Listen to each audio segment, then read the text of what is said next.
Dota 2. You see the title. Dota 2 Ability Draft. No More Room in Hell. And Darkest Dungeon. Let's play it. Why am I yawning now? Something just made... something with streaming makes me yawn. I don't know where the reflex comes from, but I am yawning. I wasn't yawning before. It just happened when I turned on the stream. You know, the only other instances where I find myself yawning is when I'm bored. Is streaming boring? It might be. The idea that I have to put on this, I wouldn't say, when I say this, what I mean is, like, I have, like, I'm putting on this recording for a reason, right? It's not as if I'm, it does, like, if the recording weren't on, I would not be talking to myself. That would be crazy.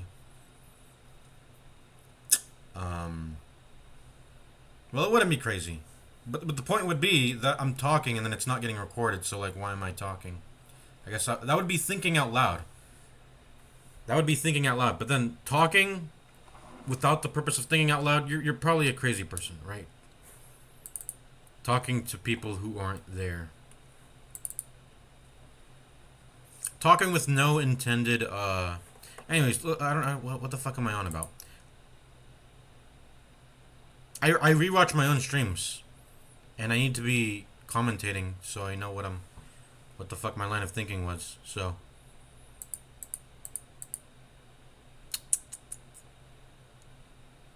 I tend to remember what my line of thinking was, but like it's not guaranteed. Sometimes I'll look back on something, I was like, what was I thinking?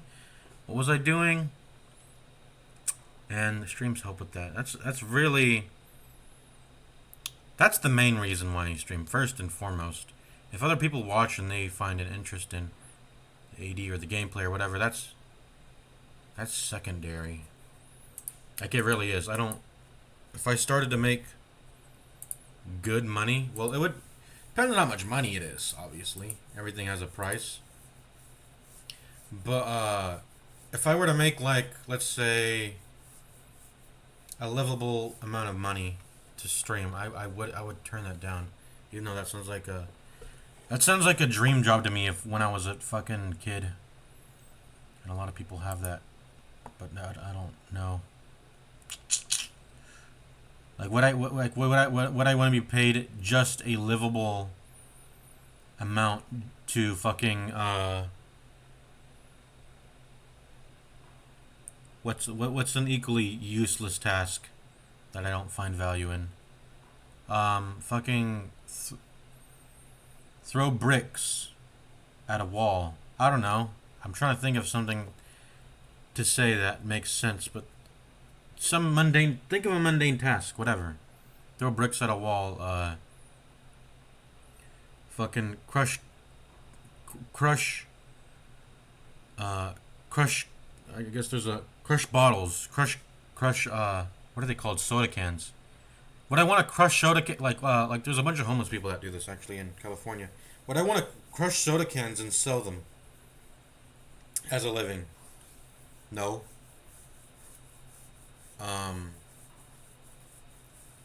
Well, that's not a good example. That's why I was trying to come up with an example that made sense, because it's like would I want to get paid to eat food? No. That's a different, that doesn't count because I have to eat food. But, like, would I want to do it more than what's necessary, or do it like I would like to get paid to eat food, but I wouldn't want to, like, have to manage a schedule around that. I wouldn't have to want to... You guys get the point. If you're listening to this, you probably get the point. I don't want to live stream to make money from it. That's where my motivations lie for streaming. Why was I even talking about that? Oh yeah, because I yawned. I went off that whole tangent because I yawned. Okay, so what the fuck am I looking at? I'm doing a replay analysis of the my abilities, right? It's about to get to me. I could have sped it up, but you know, whatever. Talking intermission shit. Okay, so what do I get here? I wanted to get NP. I was thinking about Quap. I was like, nah. So this is a big decision. I decided to get Alchemist instead of Quap. Was that the best decision to make here? I think so. I think that's good. I value the Alchemist passive over the Quap range. I understand that Quap has a lower base attack time, but that doesn't... When you have Chemical Rage, you don't have to worry about base attack time.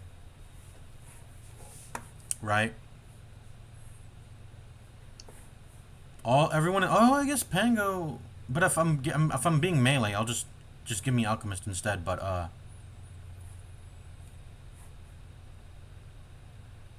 mean, this guy has downsides that I don't want to get, but what was I gonna say? I was gonna say something about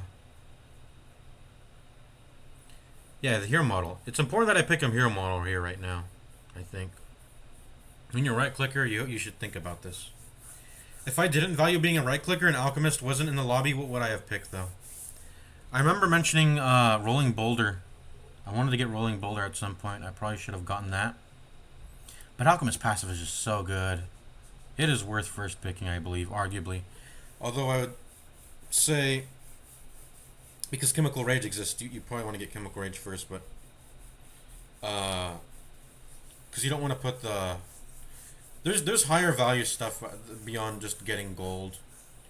But gold is such a good thing to get, and you can have it in abundance. I mean, what Ag Scepters do I see already right now? I see Walrus Punch. But I think there was more to come, right? There was Shapeshift's Wolf Bite. There was Shadow Strike's Ags, which has become an AoE. Alk is definitely a good pick here, and so I think I would delay the hero pick though if I didn't care for the attack range. But I think if Alk wasn't in the pool, I would have picked attack range. That's something I do value, and I think that's something that I think they may end up valuing too, and because they have like I think they would value these tiers too, and they would want to like deny pick it from me.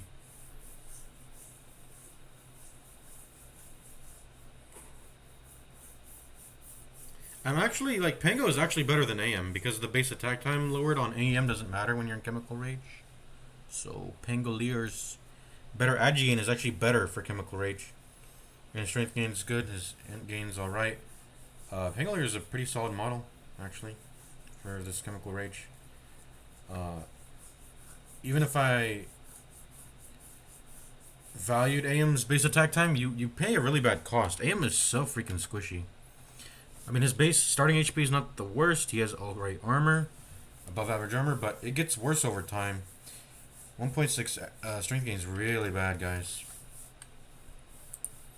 I have to use the restroom soon, but I should probably use it now. I don't want to. It's a number 2. It's a number 2. So I'm getting Alchemist here. And then what else did I get? Was it Feral Impulse? I think it was Feral Impulse, right? Or no, it wasn't. It was actually the Tusk thing, wasn't it? It was actually the Tusk thing. I don't remember. It was Feral Impulse. Okay, I was about to say it should not be the Tusk thing. It should be Feral Impulse. Feral Impulse is good. It's a pretty solid passive. 40% bonus damage. It's a lot of damage, guys. I guess I should maybe stop worrying. But the thing is, this is good because like when you're Alchemist, when you have the Alchemist innate, you got to think about 6 slots, guys. Whatever saves you slots. Me having Feral Impulse probably saved me from having to buy a Manta style in order to deal like good amounts of damage, because 40% damage is really freaking good. 40% bonus damage. I mean, that's a Daedalus. I'm putting the Daedalus in my ability slot. Daedalus, it does a little bit. It does like 37.5. I think I've done the math. It does around 37 point. Let's do the math. Daedalus Dota 2. Liquipedia. I'm pretty sure it's already stated in the notes, probably. Yeah, increases attack damage by an average of 37.5%. And you can confirm that math by doing, what is it, 125 times point 0.3? 125 times point 0.3. Yep, there you go. 37.5. So you get a 37.5% damage increase. And I'm drafting a Daedalus on the ability slot. And by the way, this is bonus damage, so you can get crit on top of it. So you can get crit on top of that and then deal even more damage because it's multiplicative. So Fair Impulse is a very powerful ability. Not that I ended up buying Daedalus. Maybe I should have. Maybe. Uh, but yeah, you gotta realize this saves me from. I mean, I ended up buying Manta Style anyway because I ended up going Radiance and Manta Style, and that's a pretty good farming item build. But maybe I should have done like a Maelstrom build. I don't know. We'll see it when we get into the analysis. I gotta be right back. I'm gonna use the restroom. This is why we're doing an analysis. I'll be right back. I'll see you later, guys. Be right back.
Alrighty, we are back.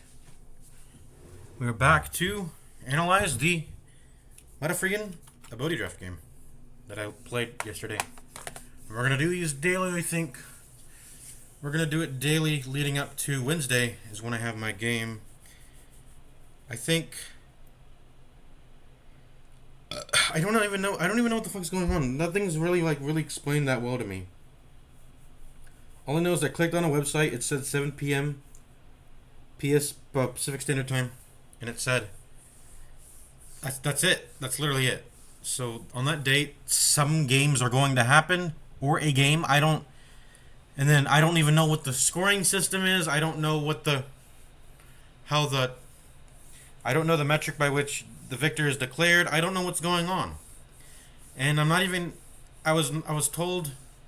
I guess I should ask the captain more, but I don't want to bother him. Maybe I should just do it, but I feel like it's incumbent on him to explain that shit to me. Like, what the fuck's going on? Like, are we not gonna do any practice games at all before leading up to the game? Guess not, because he didn't tell me we were going to do it. So I'm not even gonna ask.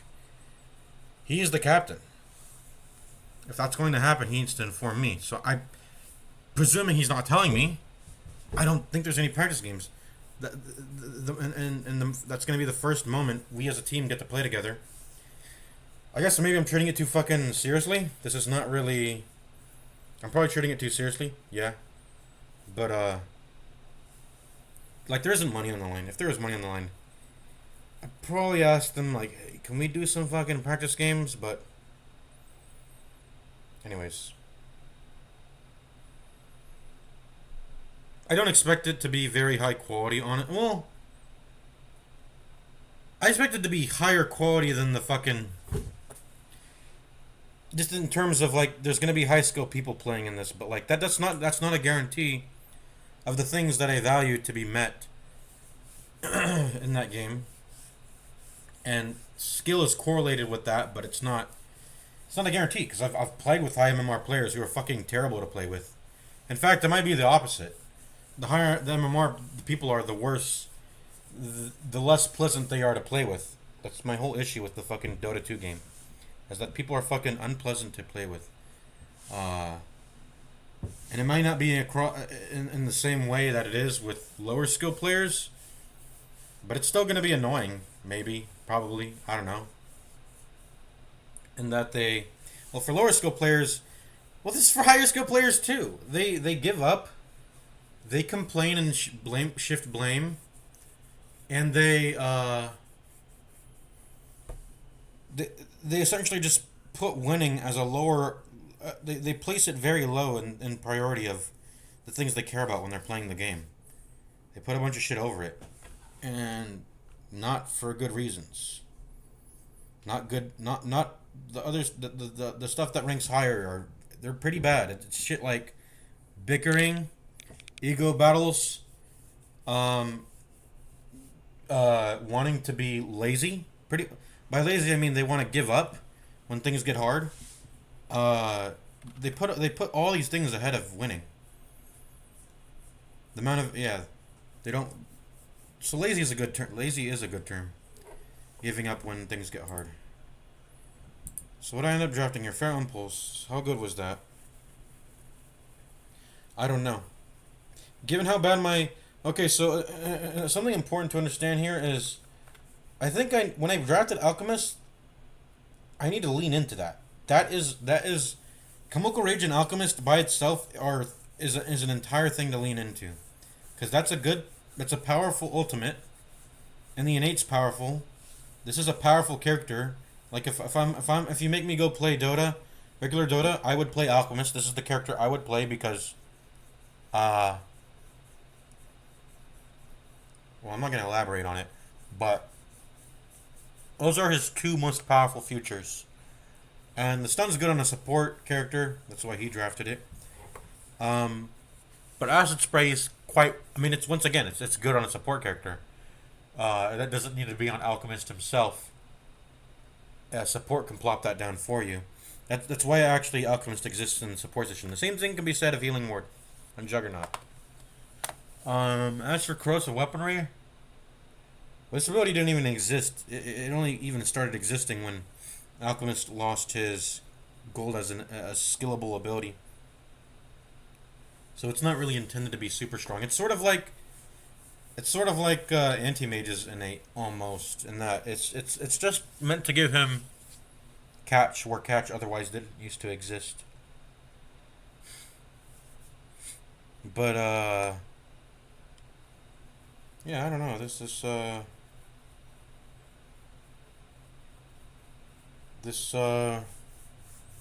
this passive is it's a slow and base attack damage reduction. It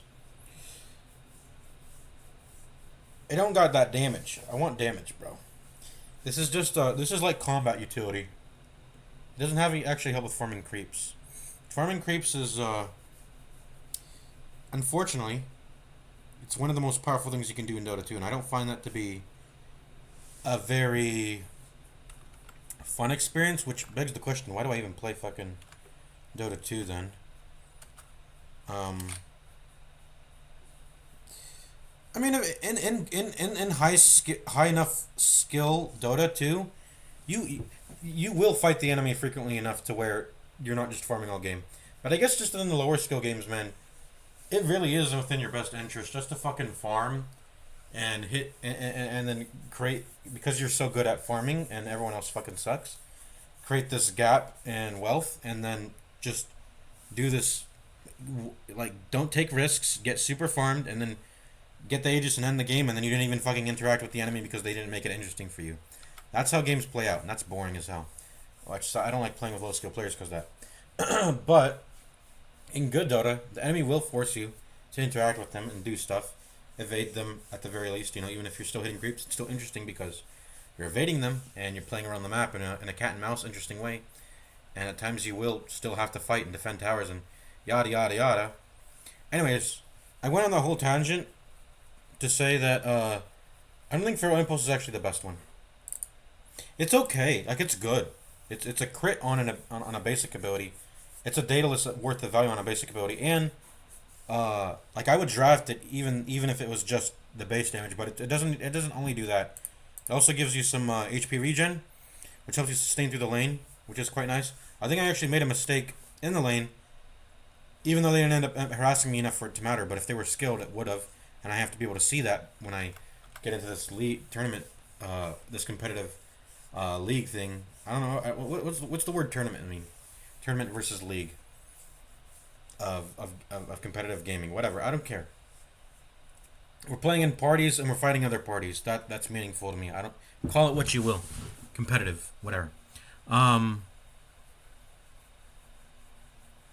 and yeah, I remember maxing tag team in the game. I think that actually might be better than Feral Impulse, but I would have needed. I should have bought Mask of Manus. Then it would have made more sense, but I didn't, and so it doesn't make a lot of sense. That's something I will see when I get into this game here, is that I should have bought a fucking Mask of Manus. But I was gonna talk about something about Dota 2 called okay, so you can get damage, right, to farm the camps faster, but imagine a world where you kill the camps by walking over them, right, instantly. That would probably still be slower than like a PA or an anti-mage, because once you get so there's a ceiling when it comes to farming to how much damage matters. That's why I imagine the hypothetical of what if you walked over camps and instantly killed them, right? But you're still a waddler. That still farms pretty slow, because if you can imagine an anti-mage or a phantom assassin, eventually they're gonna get to a point where their damage maxes out to the point to where they're almost like, they're killing it in like a second. They're killing the camps in a second. They can get to that point just like you, where you're walking over and instantly killing the camps. But then, beyond that, they have mobility. So this is what defines a hyper farmer. And so I think what I should have gotten is, after getting this alchemist, I should have gotten mobility. Because that would have, not only is mobility like good for mobility's sake, and I'm also a melee hero, but mobility is good because and this guy first drafted like Blink for that, right? Mobility is a good thing to first draft. That's how much mobility matters. Um, but in this person too, they also got Blink. Wait, they're both literally just called Blink. Yeah, they are. I think there's little subtle differences. They have like little range differences, mana cost differences, but they're kind of the same ability. The cooldown's the same. I think they even have. Do they have the same cast animation times? I don't know. Anyways, they took those. I should have gotten Rolling Boulder. Also, Rolling Boulder is invulnerability, so if they you can dodge Stormhammer with it. It's like really cool actually, being able to dodge skills with it. I should have drafted Rolling Boulder. It's mobility, and when I'm walking between the camps, that is a limiting farming factor. Is the mobility? That's why I can consider buying. I mean, you buy Blink anyways because it's good in combat, but I think you should buy Blink early on Alchemist just because you can blink between the camps. Like that matters for farming, guys. It actually does. It's like the difference between it just matters. It's once you start maxing out your damage for farming the camps, or if you don't, you're still getting like the time you would have spent 4 seconds walking to the next camp. You go to it instantly. That's 4 seconds of time spent hitting that you otherwise wouldn't have. Mobility is farming. I don't know. I don't know why. I remember even happening upon someone who's fucking like immortal or whatever. I think, are they immortal? Yeah, they're mortal, and they don't under they should understand this concept, but in a in ability draft, I'm not gonna name names, but like they didn't fucking understand that mobility is farming. Blink, when you buy a Blink, that helps you farm. That's not a crazy thing to say.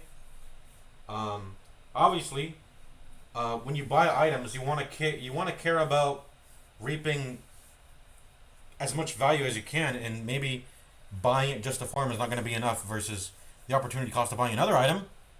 But hey, on Alchemist, it just so happens to support both. But I'm primarily buying it just so I can farm. Like, legitimately. I'm buying Blink Dagger. And it's as the foremost priority. But, like, why even talk priority? I guess this is just the scientific analysis of it. But I guess you technically don't have to talk about that because it comes packaged as a bundle in that way anyway, to where yeah, it helps you with farming and it's good in combat too. So like, why talk? I'm gonna get a drink right now. I'm at my fridge. I'm getting a drink. You guys can probably still hear me. So it's like, okay, I guess why talk about it? Because it helps to understand what your fucking priorities are, man. And this is why ability draft is a cool mode. Because it makes me think, hey, I'm gonna draft this Rolling Boulder because it actually helps me farm. That's something I care about, right? Mobility becomes, and there's technically a ceiling to that too. There's a ceiling to mobility where if you end up farming all the available camps that you can on the map, then the limiting factor becomes camp spawns, or if you only control a portion of the camps on the map, it becomes expanding that area of farmable area. And you can do that in so many means. I mean, that's the game of Dota 2. It's controlling territories, right? That's why controlling territories matter, is that there are objectives on them. Namely, one of them being jungle camp. The amount of jungle camps you can farm on the minute. And in the new Dota, the enemy can't really do that anymore. In the old Dota 2, when the map was smaller, you could make the enemy spawn like fucking 2 camps on the minute. Cut the amount of camps they're spawning down to a very small amount and choke them out. But new Dota's got too many fucking camps. It's got camps lined along the river. You can smoke past the enemy, and then you have to check like 4 different fucking areas to find them, rather than just 2, roughly. And so you're never gonna stop the enemy from farming in Dota 2, really. That's a thing that exists. We are farmers. Bum, ba-dum, bum, bum, bum, bum. So I think I should have drafted Rolling Boulder rather than Feral Impulse. I think I can buy my way to damage later, whereas mobility is more of a premium. Not many things give you mobility in Dota 2. They have Harpoon nowadays, and I was considering that in last stream. I was talking about Hey, if they didn't force me to buy Nullifier MKB, I would maybe buy a Harpoon. But it only comes in the form of Blink Dagger. Um, I guess there's technically Bearing Boots, but to have to give up a slot for that, eh. And a teammate can buy it for you, similar to Lotus Orb, so you don't... I mean, Lotus Orb's a good item, but I want someone to buy it for me. I don't want to have to buy it myself. And then, what was I going to say? Yeah, mobility is a premium.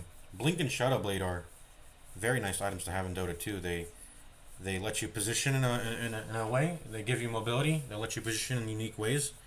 Positioning and movement in Dota 2 it's a very big part of it. Obviously, the way in which you move your units on your screen is incredibly important. Positioning. So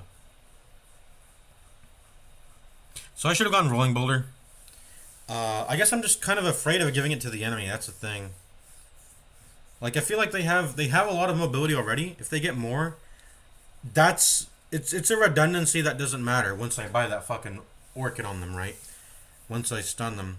But I guess I think that's why I drafted for Impulse. I'm just worried about them taking it. Because when you're in Chemical Rage, you are man fighting people. You can't. That's the domain of battle engagement you're getting into.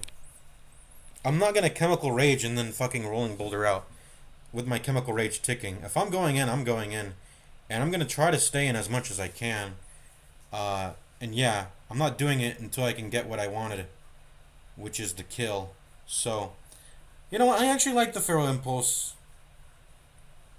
But when it comes back to me, I should definitely take it. But I think the enemy actually ends up taking the Rolling Bowler, so it never gets back to me. So I think Feral Impulse ends up being the best here, probably.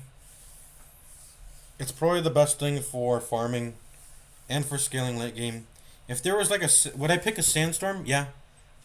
If a Sandstorm wasn't here, I'd pick it over the Feral Impulse because that's such a good farm accelerator. But Death Pulse is not it. That's not it. Death Pulse is not good enough to prioritize over Feral Impulse. Death Pulse versus... They both end in Pulse.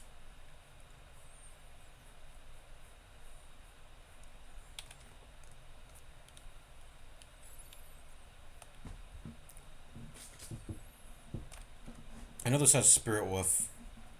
Is Spirit Wolf good either? No, it's not that good. You get what? 48 bonus damage and 480 health. It's kind of solid as like a last pick, but I'm not like third picking it, man.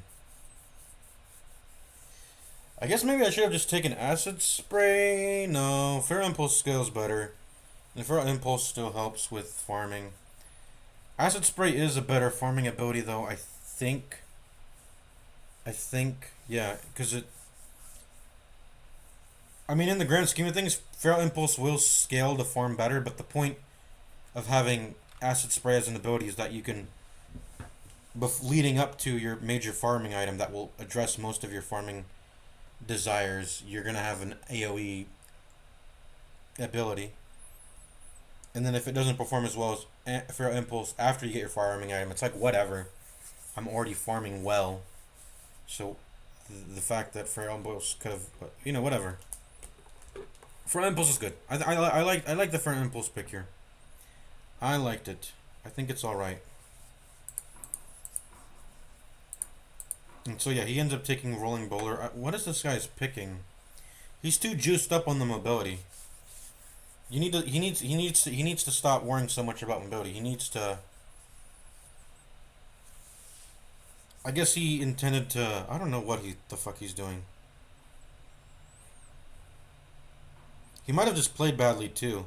I feel like NP does what... I mean, in regular Dota 2, it works well enough just to have items. Just have items and you're good. But this feels weird because he's really lacking in being a good laner. He can not die in the lane, but that's not good enough if you can't contest pulls. And then, like, how is he farming to his first major farming item to get his other host of items? At least regular NP has the fucking Sprout AoE damage, which is really mana efficient for its damage. But he doesn't have that. But I guess when he gets his Maelstrom, he'll hit his stride. Sure, whatever. And then he'll be left with some really solid mobility tools. Uh, but yeah, okay, so he got Wrath of Nature. But like, yeah, I guess it farms. So maybe that's what he wanted to do. He wanted to farm to his items. Wrath of Nature is a pretty solid farming ultimate. You press it, you hit all the camps. It's good for farming. Now let's see. Let's see what I ended up getting the Tusk thingy. Let's see if that's the good thing to do. I think I just like, oh, I have Chemical Rage. I'm gonna have a lot of attack speed. That means many procs of Tag Team. And if I buy Manta Style, it becomes a mega fat, like, Manta Style plus this does so much damage. That's why I wanted to hold on to Manta Style for so long. Even though with fucking Feral Impulse, Tag Team, and Chemical Rage all dealing damage, I would be able to eventually sell Manta Style, but it does a lot of damage, guys. It does insane damage to have Tag Team turned on with Manta Style, Chemical Rage. So I think Tag Team was the right draft here. I mean, let's see what else we could have gotten. And then I ended up taking Warcry. I think the draft was it's perfect in retrospect, I think. I mean, what else could I have improved on? I suppose you could say Death Pulse for better early farming. But like, I think with how well my stuff scales, I think I just want to scale well. Warcry it's gonna be nice in the sense that it's gonna let me sell boots, right? I like being able to sell boots. Yeah, being able to sell boots is nice. When I get into the part of the game where I'm running out of item slots, Warcry is movement speed that I can keep. It's also armor, which Alchemist does have pretty low agi gain, so he does lack armor. What is Alchemist's base armor also? I think it's like 3.7. 3.7. It's average armor, but it's not good over time because 1.5 is pretty bad agility. So you have armor gain issues, and so that remedies that too. But was there anything that could have been arguably better? I don't know. Also, it's an aura, so like you help the rest of your team too. It also ended up giving me I think I took Heavy Plate, didn't I? I took that over Seed Money. I ended up taking Heavy Plate. I remember I had the physical barrier. It's just a really good ability, solid ability. I was talking about mobility and how that's a limiting factor to farming. I can Warcry between the camps. It's not a big thing. It's almost like pressing phase boots. But I think I ended up didn't I end up going treads this game? I ended up going treads, so rather than phase boots. So yeah. You do that in regular Dota too, I think, also in Alchemist. You just want to go treads, not phase. Even though phase is nice for, like I said, running between the camps. Like I said, I had Warcry already. I could just press Warcry. I was intending on buying a Soul Ring anyway. Yeah, Soul Ring is what I bought. So I think Tag Team is 100% has to be something I draft. But like, what could this last draft have been? It's interesting because this is usually a decision that's, what's the word for it? This decision is typically there's not a lot of good stuff left in the pool, so you're really like, what's the phrase? You're picking over pretty small details. What's the term for it's nitpicking. That's the term. This is sort of like nitpicking because a lot of this stuff is sort of low value. No one wanted it, and yeah, no one left anything that's incredibly high value in the pool by the time it got to me. But I think Warcry was good. I don't think. I mean, this facet does nothing. This facet does nothing. Oh wait, what? It's 70 GPM for giving Aghanim Scepters. This shit sucks, bro, right? There's no way. Well, you know what? I actually have to start. It's just, it doesn't do anything until you buy this item. That's what I don't like about dividends. It's actually, I think it's actually quite solid. Maybe I should think about buying. Maybe I should think about drafting dividends more often. It's actually quite a. It's a. But the thing is, like, why would I? You have to like trust in your team if you do this shit, man. Which I do not have the trust for. But if I trust my team, sure, it's like good. How much does a Hand of Midas give, guys? It gives like, when you buy Hand of Midas, it gives like 100 GPM if you're using it the most optimally every time. Although that is probably not guaranteed to be happening every time. So, let's just say this is a Midas. You get a passive Midas for. It's in between a backpacked Midas and an actual Midas because a backpacked Midas still gives like 50 GPM. The cooldown is halved, but it still gives like 50 GPM. And you don't always have to have it backpacked. Sometimes you can, if you're just fucking farming and you know there's gonna be no action, you put it in your inventory and it ticks regularly. And then when fight's about to go down, you swap it out and then. So I understand that's just, the moment you start buying multiple ag scepters for your team, this goes up in value, but like, bro, this facet.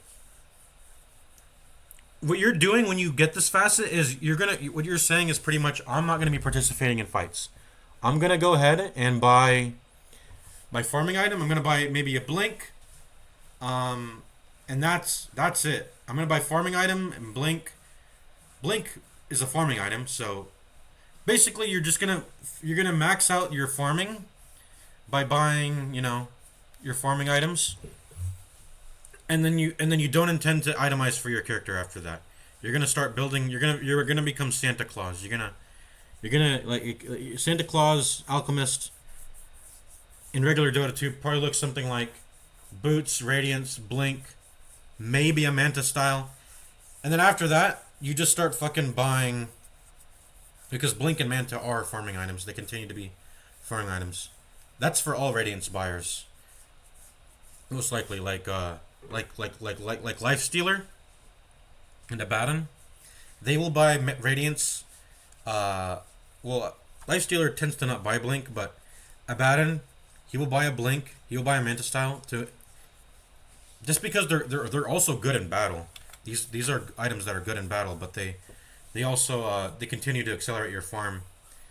And then after that. When you get this facet, you're pretty much saying, I'm gonna build ag scepters for you guys because it's gonna earlier than I usually would because I'm gonna end up getting a GPM return on that, So I'm pretty much gonna be getting like, what is this? Okay, so if Midas is valued as, let's say you value the Blitz Knuckles, so the Midas effect is valued at what? 1,200 gold. So let me do the breakdown of that. 1,200 gold. So 120 gold is worth what? 120 gold is worth 10 GPM. I've done the math, right? And so 120 times 7. So you get 100. You get if you consider. Okay, I'm doing this weird math, but like if you consider the value of Midas. And how we like to spend, and I know what it costs an item slot, and you get, but like an ag scepter doesn't, so maybe we should value this highly, but except we're not because we're not filling up our item slots. When you get dividends, you're not filling up your item slots. You're getting whatever you need to farm, and then you're building ag scepters. So it's not like dividends is giving item slot value, so we can cancel those out. What you're getting is a 840 gold refund on ag scepter. Of course, it's not a refund; it's GPM in perpetuity, so if you can get to a certain point in the game, you end up getting, you will go beyond just breaking positive. You will go positive. Breaking even, you will go positive because that's just how GPM works, and it just creates wealth out of nothing, just like how Alchemist Innate does. You're not limited by the amount of camps you can farm, which did happen in this game, guys. We were limited by the amount of camps we could farm at some point. So, like, being able to make GPM out of thin air it's a meaningful thing. And if a hero typically farms, 500, 600 GPM? If you're getting an extra, 100 on top of that from buying Midas, if you're getting an extra 70 on top of that by taking a facet, Uh, this is money that matters. That's like 100 GPM when you're making 500 GPM or 600 GPM. That's a meaningful amount, right? You have over the enemy who might have the same as you. Um, so why did I go down that whole thing? All of that is to say, all of that is to say, we were talking about the dividends facet, right? I ended up drafting the Warcry because I had a facet on it. I didn't really see a facet that I care about otherwise. I mean, there's Alpha Wolves, but I don't have the Wolves, and it's still somehow attached to the Howl. I don't know. Yeah, I drafted Warcry because I was like, hey, I'm gonna lose a boot slot later on, so this is gonna be move speed. I get to compensate for losing the boots. It has a facet on it, and that's why I picked it. And also earlier, I was considering getting rolling boulders, so like I value mobility is a valuable thing. Mobility and defensives, guys, you can never ever go wrong with mobilities and defensives on any hero. Um, there might be an opportunity cost of getting something that's better, but you will never ever, like I said, you will never ever get to a point where you're like, huh, this is a useless ability. No, mobility is always useful. You're always moving on the mount around the map for some reason.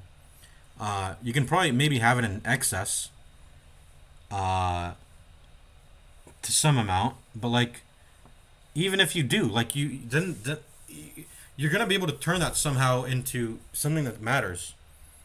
Like okay, you can travel across the map great distances because you have so many mobility abilities. That matters. You can make use. You can find ways to make use of high mobility. You can always do this. There's ways, and you can maybe constrict yourself into some scenarios where that may not matter as much, but you will find a way. When you have a lot of mobility, it is always possible to find a way to make use of it. Even if it's an excess like this. Um, but like I said, opportunity cost. Like, should you buy a blink dagger on QoP or AM in regular Dota 2? Probably not, because there's the opportunity cost of other things being valued. But like, would buying blink dagger or on QoP or AM always is that always going to be useless? No, because there's probably some scenarios where you might want the double blink. There really are. Uh, anyways. All of that is to say, is there anything else that could have been better this game? I'm thinking Shield Crash. I'm thinking Death Pulse because those are AoE damage. Those will farm. Oh, you know what? Okay, it should have been Death Pulse. Shard. I would have really good shard value this game actually, and it would have helped me with Soul Ring. Death Pulse was better. Death Pulse was better. Death Pulse was better, guys. I forgot the fucking Death Seeker shard. Why do I always forget it? It's such a good ability. Wait, Death Pulse is such a fucking good ability because it gives you excuse me, it gives you AoE farming and then it gives you mobility later on with the Death Seeker. But I just always forget it. This is like Sandstorm, a mini version of Sandstorm. Like the farming capability is not as good, but like Death Seeker is a good fucking mobility ability. And Death Pulse is Death Seeker rather. You can press it on allies. I remember you can press it on allies, right? That's an ally castable thing. So you can. It's sort of like PA's Blink Strike.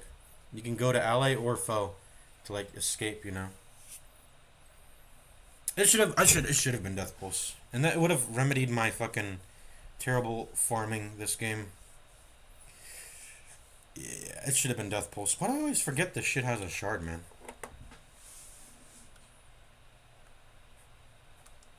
Otherwise, also another idea is how. How is an idea, but like it's. I don't think it's that good of an idea. It's not a good one, I think. It's a nice support ability, but like I wanna get things that support my hero. There's better things that do that. Not this house, whatever. Uh, but it's a good ability. You spam it at nighttime. You can just spam it, and then when you're like just casually when you're farming and make the enemies suffer. And also it pushes in the waves at nighttime. Like when the waves are meeting, you can significantly reduce the attack damage of the wave, reduce its armor. The wave will push, and then it has a shard, doesn't it? Wait, what has the shard? Where are the wolf shards? Right here. So summon wolves is the one that starts to include the wolf on the wave. But just the howl alone, it will push the waves on nighttime. It also makes the enemies suffer and be miserable when they're farming jungle camps too. Makes them miserable when they're farming to get howled. I don't think I need corrosive weaponry. I don't need the catch. Are there even any talents for that? No, there are not. What about acid spray? It was never taken. I got talents for acid spray. I don't think acid spray is that good of ability. And the reason being that its cooldown is way too long for its effect. And it's way too conditional. Its cooldown and its conditional of the enemy having to sit in the area makes it not a good ability. Acid spray is not a good ability. Hell's alright, but there's better things. Boulder Smash and Geomagnetic Grip. They're not good. They're not good. Death Pulse should have been what I picked. And it would have worked well with Soul Ring. Would have made it so that I could... Honestly, would have just gotten Soul Ring starting components had I picked the Death Pulse. And I should have, knowing that the shard exists. And I already get, like, pretty good shard value already. I get shard value for having drafted Chemical Rage. I get the Berserk Potion. So I'll get Berserk Potion and Death Seeker. These are good abilities to be building, getting for a shard. I'm not sure if I would ever pay for it. I probably would. I probably would pay for a shard. Because I'm Alchemist. I'm gonna be the highest net worth hero on the team, so I'm not gonna be able to ever get it through Tormentor unless we farm like fucking 5 Tormentors. How long does the game have to go on for you to farm 5 Tormentors? 20, 30, 40, 50, 60. You would have to go to a 60-minute game and be farming the Tormentor on every 10-minute mark exactly. Does it respawn after every 10 minutes? I think it does. It respawns for every 10 minutes after you kill it, I think. Yeah, I'm pretty sure. So it should have been Death Pulse. Maybe it should have even been earlier. Should I have picked it over, like, So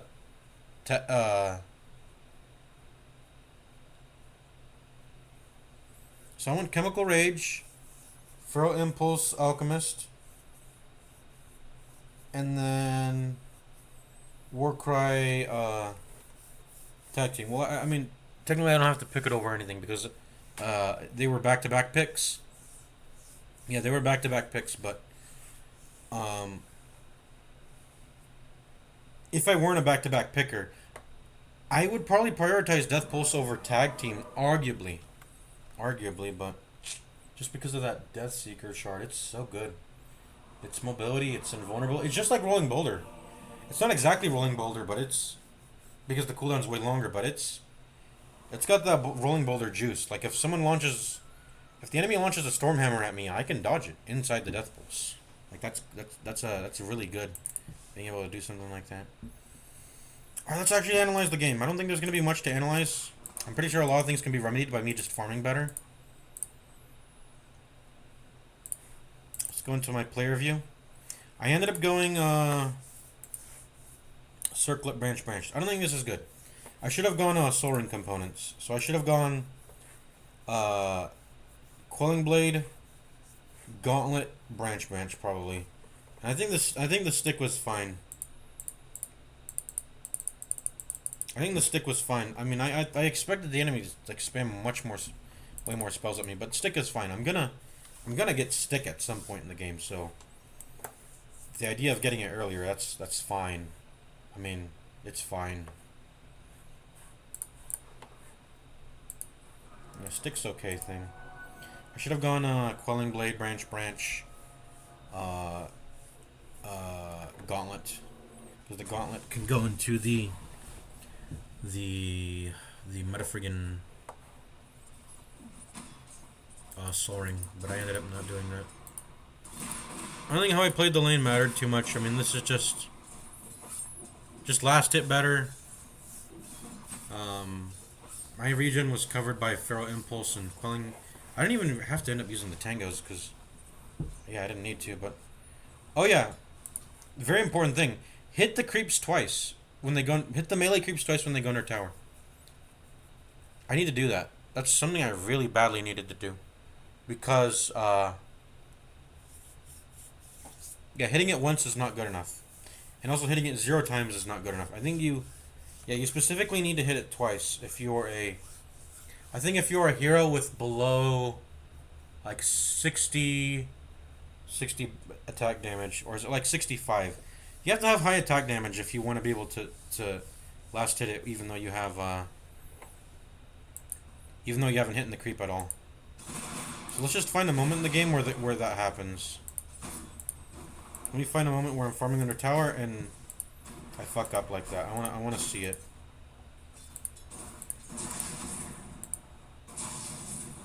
There it is, right here.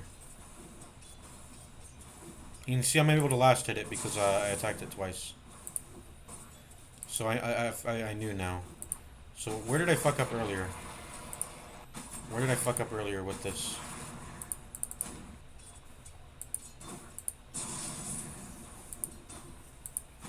Or was it later? Did I fuck up later? Come on, go under tower.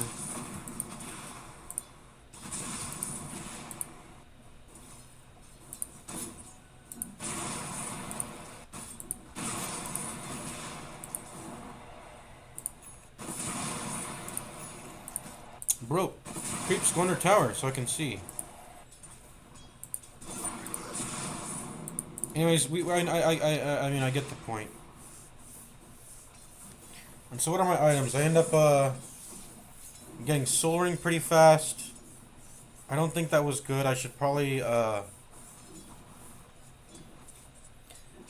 finish one in shreds before the soul ring. I mean, does it matter though? I mean, finishing soul ring isn't bad. It's strength, it's armor. That's all I'm really trying to do in the lane anyways, is just survive. But like, I don't care about the soul ring active effect just yet. Do I even need the soul ring, by the way? I think I still do. Like, I'm gonna spend mana over time if I don't get the soul ring. Maybe, I mean, how much does... I know you have to get it on Alchemist, and he has this acid spray, and the acid spray doesn't even... It has a long-ass cooldown, and you still need it on... You still need to do that on Alchemist. Oh, because it costs 120 mana, that's why. But yeah, even though you only press Chemical Rage and Acid Spray, you buy Soul Ring on Alchemist. Or else you're gonna run out of mana over time. As for me, though, do I need to buy it just because I press Tag Team?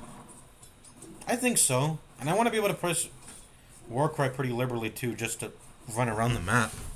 So actually, yeah, okay, I do think... I do think Soul Ring makes... I mean, the question is, would I rather, like... But the thing is, I would have to continue to do this the entire game. Would I rather just buy Clarities the entire game? And, you know, maybe rely on Wand. I don't know. Probably not. Probably not.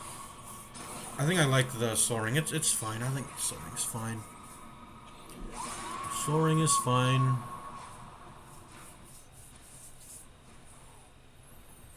So I ended up dying there.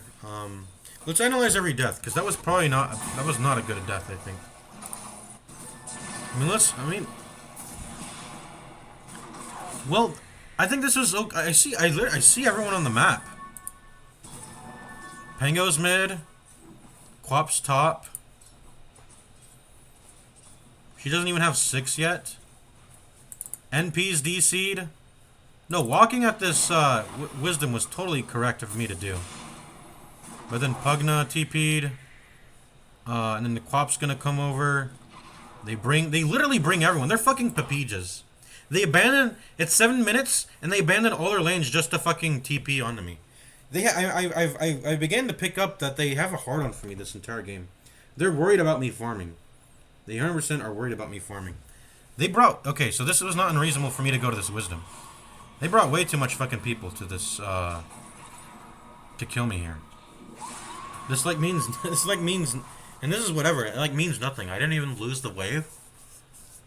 I didn't even lose the XP of the wave. They're actually pushing it. They're not denying creeps for me. They're actually pushing it, I think. So the equilibrium... They didn't even get equilibrium out of this. This is just really... They're just papijas. They're fucking stupid. Papija. Team Papija. I end up TPing.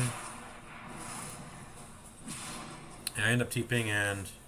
Well, fucking Tusk wanted to Great Cleave and steal the wave. I don't know why. But, yeah, I TP back to wave and... I would have gotten the gold if he didn't fucking steal it, but yeah. So that was whatever. That was a whatever death.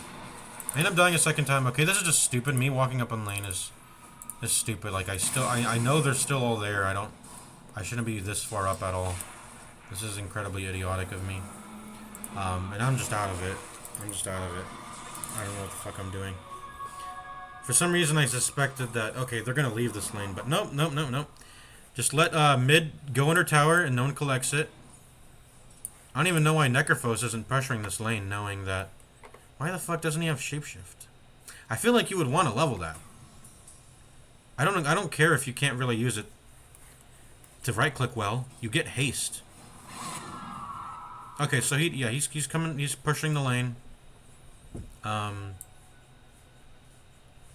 It's like they're giving up their lanes really early to like kill me, I guess. And then yeah, this is where I realized they're being some retards. I'm gonna show up on a different lane. They're all gonna fucking TP like they just did, and then I'm gonna go back bottom because they just used up all their TPs because they wanna be where I am constantly. So all I need to do is just walk out into a lane, save TP, and then I'm a step ahead of them in the information game.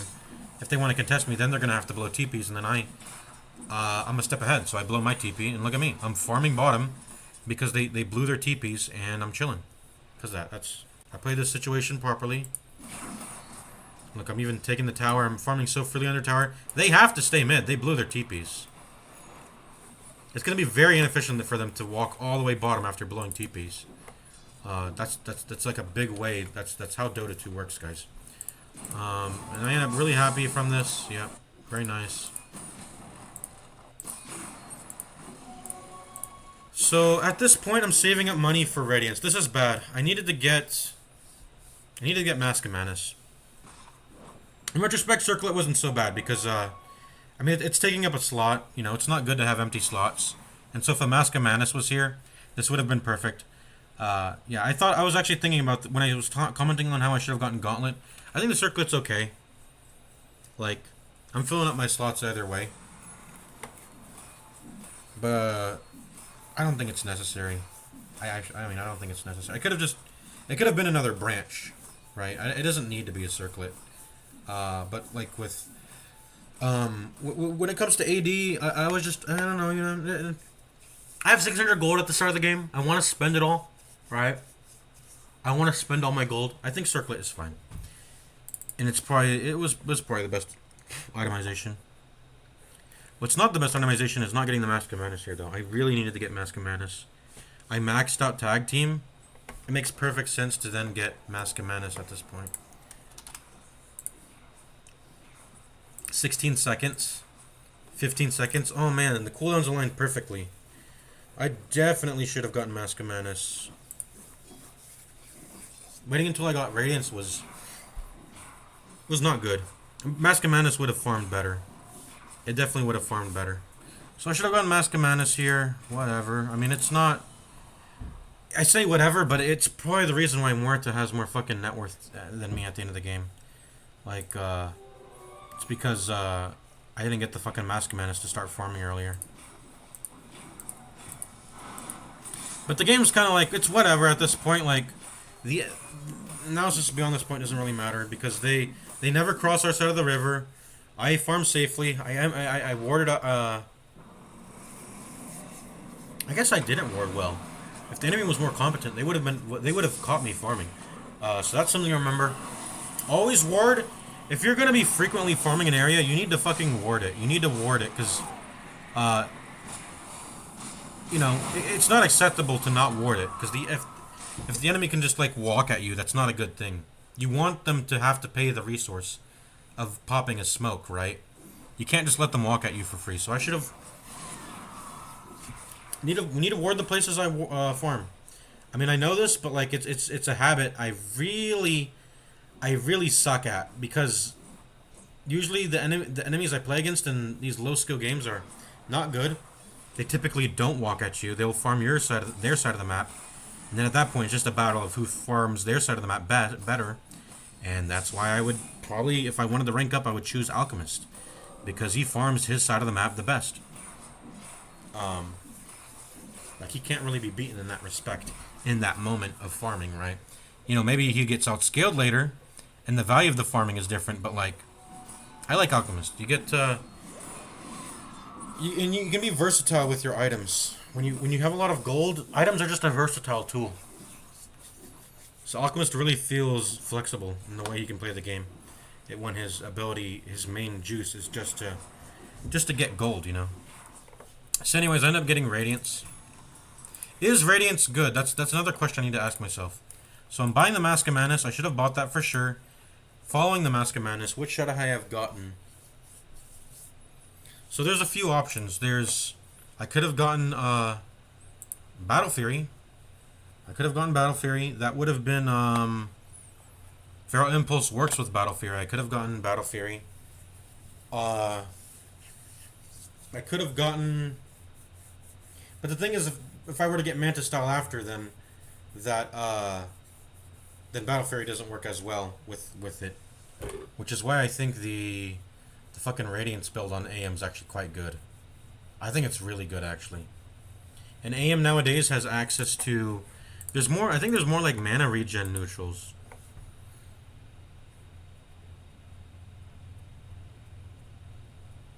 Mana regen. You're guaranteed to always get these 5 enchantments, right? So you're guaranteed to get 0.8 mana regen on AM. And he struggles with mana regen. I know it doesn't totally replace the Battle Fury's Void Stone or whatever,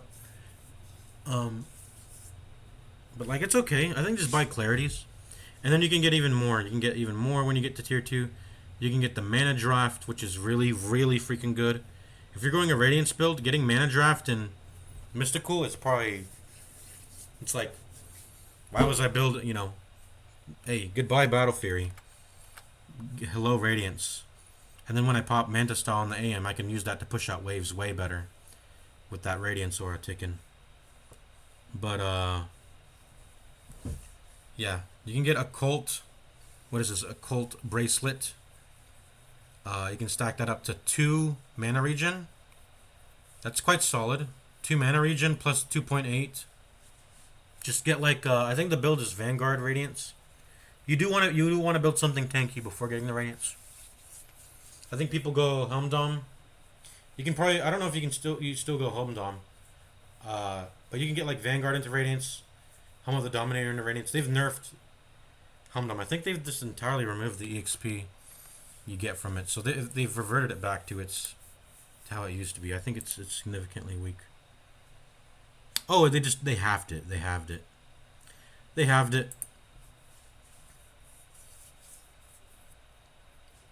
And they also made Midas not give experience. I don't know what these changes come from. They're just like getting rid of the experience you can get from Midas and Helm of the Dominator. I don't know. But yeah, I guess if you don't want a micro, you can just build Vanguard. Vanguard works. Vanguard into Radiance. Something that makes you tanky, because AM is really fucking squishy. But yeah, Occult Bracelet and Mystical. And then if you didn't get that, which is fine, get the Dormant Curio, try to get Mana Draft, and then get Mystical. Probably you want to get Mystical. I mean, yeah, something like that. Anyways, we're talking, oh yeah, about my build. What do I need to itemize? I think Radiance is fine. I think Maelstrom is into Mjolnir. I think Mjolnir might actually be better for my build. Typically in beyond just the Chemical Rage, you don't benefit a lot from attack speed on I mean, you do, but you don't get it very fast. You don't get it very fast, is what I was intending to say. And like, this is like 800 gold cheaper, so this as a completed item is better than Mjolnir. Yeah, there's like reasons why Radiance works out to be better than Mjolnir on Alchemist, and you can feel it when you play Dota 2, but For my build specifically, I think because tag team exists, I needed to get Mjolnir. I think Mjolnir would have been a better farming item this game. There is also some. You do save time by dragging two camps together. That's an important thing you don't want to miss. The fact that you can drag two camps together with Radiance. But I think I should have gone Mask of Madness into Mjolnir this game. Because I value the 90 attack speed a lot. Chemical Rage, tag team combo, it's a lot of damage, guys. It's like 100 bonus damage when that thing is hitting. So I probably should have gone Mask of Madness, Maelstrom into Mjolnir. This is gonna sound crazy, but maybe I should have even built a. I'm gonna blow my nose real quick. Maybe I should have built a Midas. That sounds insane, I know. On Alchemist, it is. Okay, it is.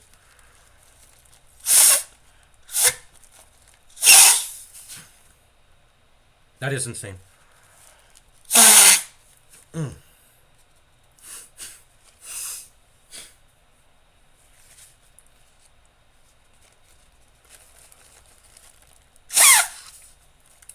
I will admit, guys, that is an insane thing to do. You shouldn't build Midas on Alchemist. It's not going to be bad. I'm not saying it's insane because it's bad, but it would legitimately, like, building a Midas would legitimately be. It's not bad at all, man, on an Alchemist still. But what is, I mean, the idea is like you should just get a Blink Dagger instead then.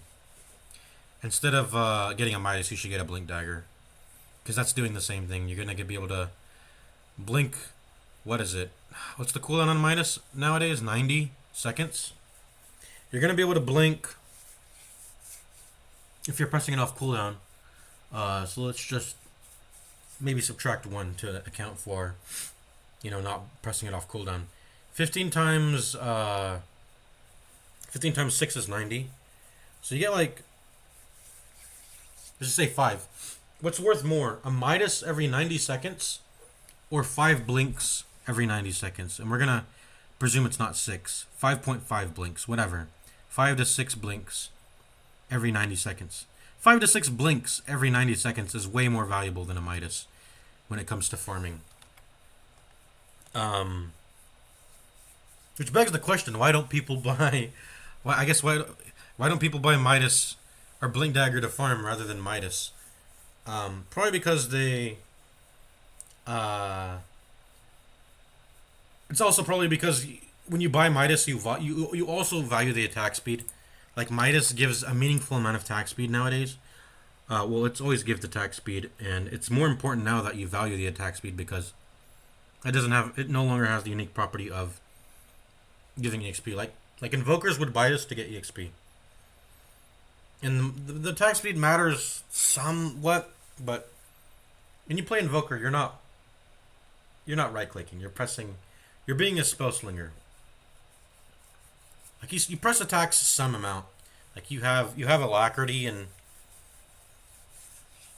I think there's even been patches where Invoker was primarily a right-clicker when he was in his weird sort of universal phase or whatever. But yeah, when you build Midas, you have to value the attack speed. So I was just thinking, would I ever want to get a Midas? Maybe, you know what? I'm thinking maybe after the blink. What would have been my itemization? Mask of Madness, Maelstrom, Blink Dagger, then Midas. That sounds crazy, but it might be a legitimate thing I could have done this game. Because really, that's all I need to do this game. Is just fucking farm, guys. Just farm. Farm. Get fucking 6-slotted. Give everyone scepters. That's what you do on Alchemist. This hero makes money.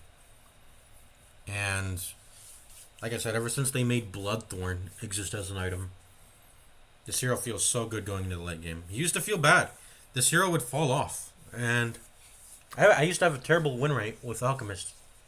Well, technically I still do because I haven't played any further games to make up for it. But back when I played Alchemist, I did not know how this hero works. I would get six slaughter, and I wouldn't be buying the proper items. And even if I were buying the best items I could, there weren't even that many items that were good to buy in Dota 2. Bloodthorn didn't exist in the state it does nowadays, where you get like this 50 magic damage on proc, which is so good. Especially with Manta Style, you kind of have to. In regular Dota 2, you gotta buy it with Manta Style to deal the amount of damage you want. But yeah, I think that's what I should have itemized this. But what was I thinking? Yeah, Mask of Madness, Maelstrom, Blink, then Midas. Blink, then Midas. But if I'm going from Maelstrom to Blink and not finishing into a Mjolnir, I should probably go Maelstrom Midas, because then I would actually. I'm probably not farming as fast as I maximally could at that point, so it'd be Mask of Madness, Maelstrom, Midas, then Blink, because I would actually value the attack speed on Midas, and then and then I could argue that, like, yeah, the item, if I include the attack speed effect, if I value the attack speed on it, is worth more than 5 to 6 blinks every 90 seconds. So maybe I should have done that this game. I mean, that's what I did in my last fucking game, guys. The build looked pretty similar to this Nature's Prophet game. I think it literally is the same. Like, look. Treads, Wand, Mask of Madness, Maelstrom, Midas. This is the sort of fucking build you go when you're telling yourself everyone's a fucking noob in this game, and I just need to farm, and I need to get 6 slaughtered. I need to max out my ability to farm creeps, and then I want to go further beyond. I want even more GPM on top of that. Give me the 6 slots, because I'm going to be using every single one, because I know how to build items well.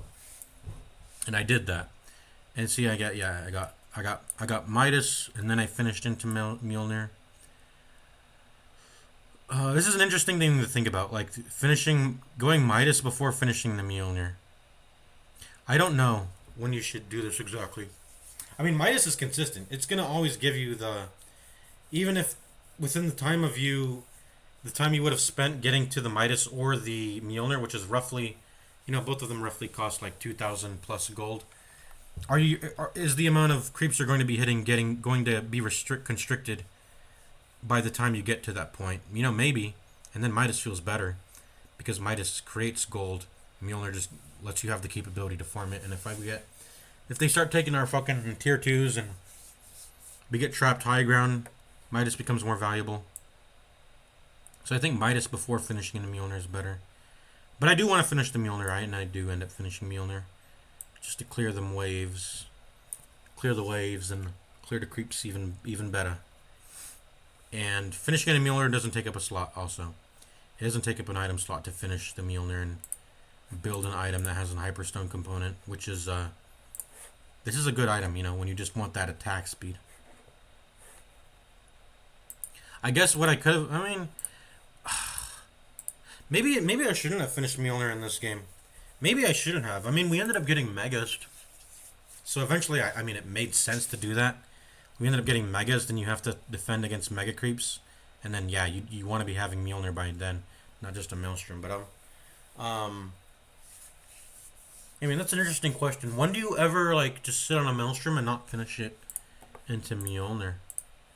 And so what if you still value the Hyperstone component?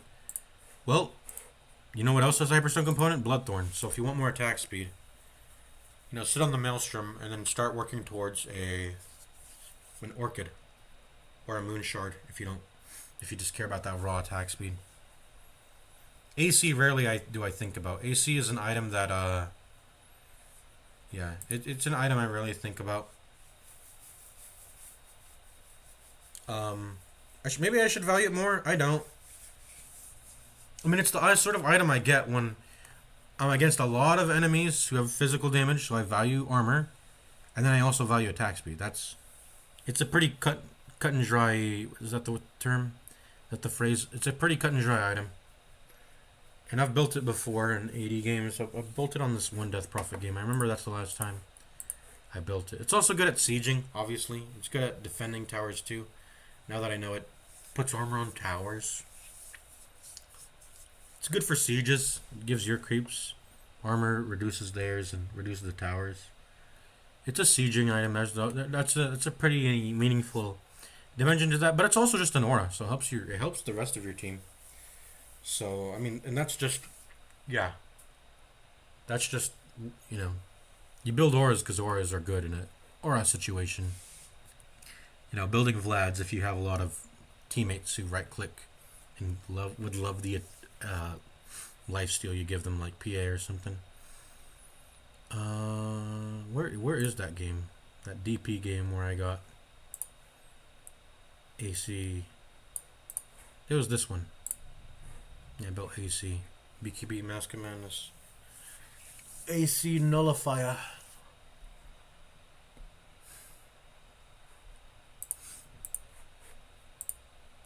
Alright, back to the game. Yeah, I mean, there's I could have gone about this item build in a different way, where I don't get Radiance and Manta Style, where instead I get Mask of Madness. But like Radiance and Manta Style is good for fighting, man. Like if a fight breaks out and they put the pressure on us, Radiance and Manta Style, I'm ready to tussle, you know. But I mean, this is sort of hindsight. It's a hindsight thing. Knowing now that the enemy is incompetent and they're not going to run at us, I really would have. It would have been. Well, I'm still going to get the Mask of Madness. I always should have built that before this Radiance. But does it make sense to go a Maelstrom and then a Midas? Because the attacks. Nah. Well, I probably should, but then I would want to finish that into a.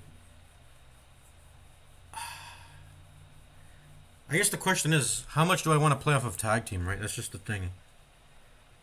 But like, it's a 6-second duration. Like, what if it runs out? Then what? Then I'm left with an item that's arguably worse than Radiance, because Radiance has some juice, right? Radiance is a good item. It's got a blind, or it doesn't blind. Actually, it doesn't blind anymore. I remember now. Radiance does not blind anymore, guys. It's not a good, as good as an item as it used to be. But yeah, it gives you a lot of evasion still. Also, something I should have realized, by the way, is that it goes into Nullifier and Butterfly. This is a disassemblable item. I need to remember that. That's actually a really important thing about the item, is that it goes into Butterfly and Nullifier.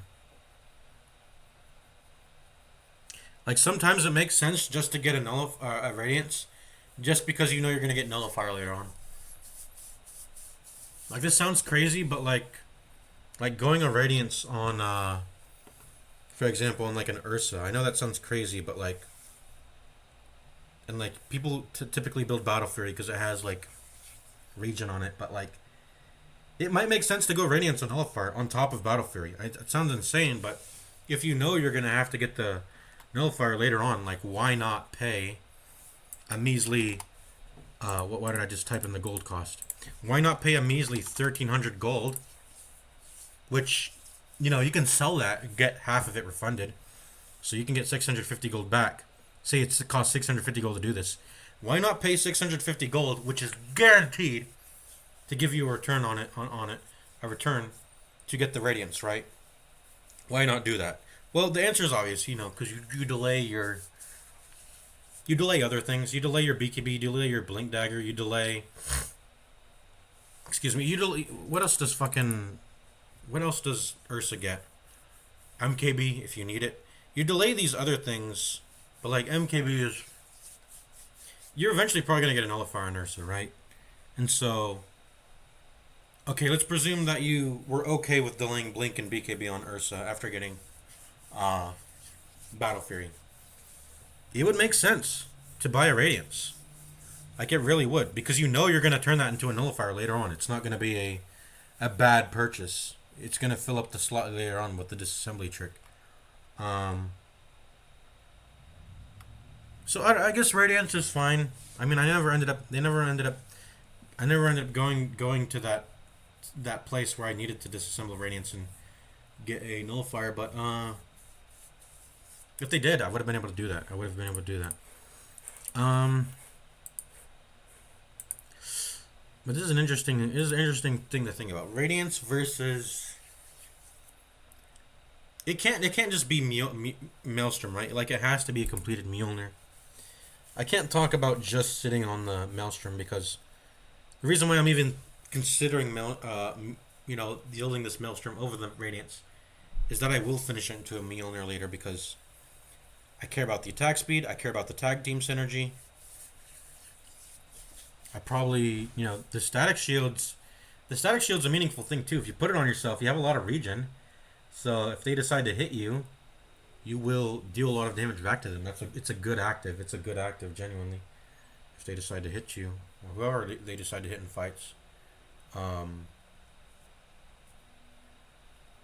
Yeah. What else am I thinking about? I was thinking about the Midas earlier, but and so that's why so the Midas is necessarily paired with Maelstrom, I think. I would go Maelstrom and Midas, and that would be a greedy thing to do, as opposed to just because when you think about it, Maelstrom, Midas, you combine those two things. That's well, let's see, 2,000 gold, 550 gold. So that's roughly the cost of getting Maelstrom upgraded to a Mjolnir is roughly the cost of buying a Midas. That's why I'm thinking about, okay, after I buy the Maelstrom, should I finish into a Mjolnir or get a Midas? But I think that's where Midas would come into the picture, right? Because by the time I think I complete the Mjolnir and have a Mask of Manus behind it also, I probably don't care about the attack speed on Midas. So then the value of Midas goes down. So if I end up going Mjolnir, okay. So if I end up going Mask of Manus, Maelstrom, finish into Mjolnir, after that I should probably get a Blink. I should not get a Midas. But if I were to get a Midas, it would probably look like Mask of Manus, Maelstrom, then Midas rather than completing Mjolnir, and then I would actually care about the attack speed because just the Mask of Manus and the Maelstrom probably isn't. That's probably not. I could use more attack speed, right, to farm more, better. And maybe I should have taken this route. That would have been the greediest route. It would have been the weakest route, honestly, in terms of the ability to fight the enemy. Because, I mean, it just is, right? A completed Mjolnir is gonna be better because it has that static shield active. It has those more lightnings. It's better than a Maelstrom and a Midas is worse in terms of combat than a Mjolnir. That's obvious. That's a given.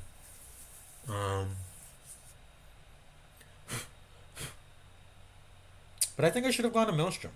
Honestly, I think I should have done it. It would have given me the optionality to, and also here. Okay. Here's another thing. The Mjolnir active is also.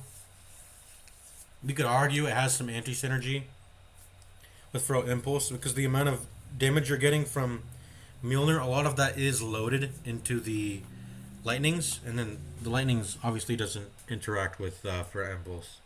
But that's not that doesn't matter because I also value tag team, right? And tag team scales on attack speed. And out of the selection of farming items you can buy in the game, Mjolnir has the highest attack speed. Radiance doesn't even give any. Neither does Battle Fury. They just give raw damage.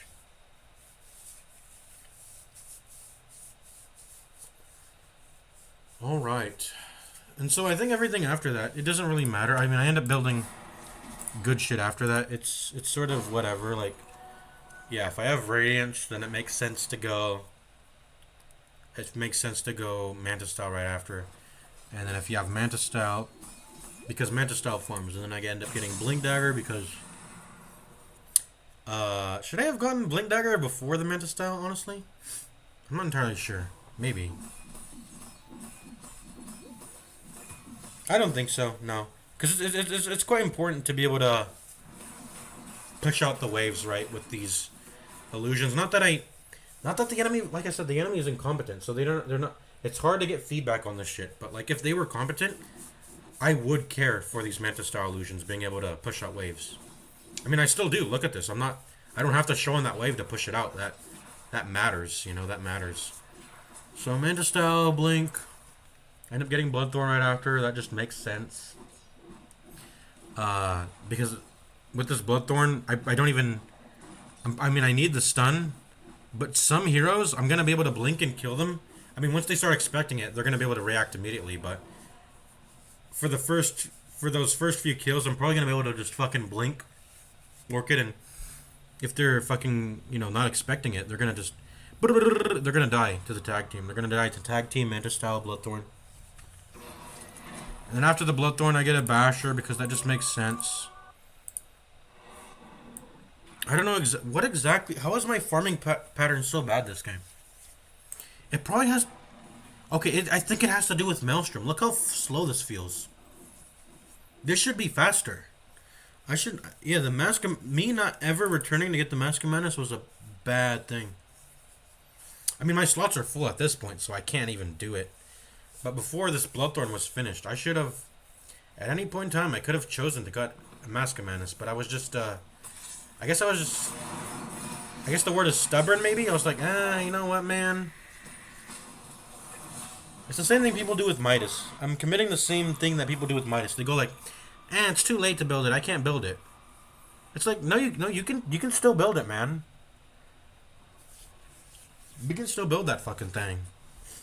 When people don't want to build Midas because, it's 20 minutes, it's 30 minutes. You can still buy the item. If you know that the next 10 minutes after that are going to be stagnant. And that can be a prediction that is possible to make. I should have gotten a Mask of Madness. That's probably made it. I'm trying to think of how. Okay, so I was above Muerta, but I think she just got like a bunch of kills at the end of the game.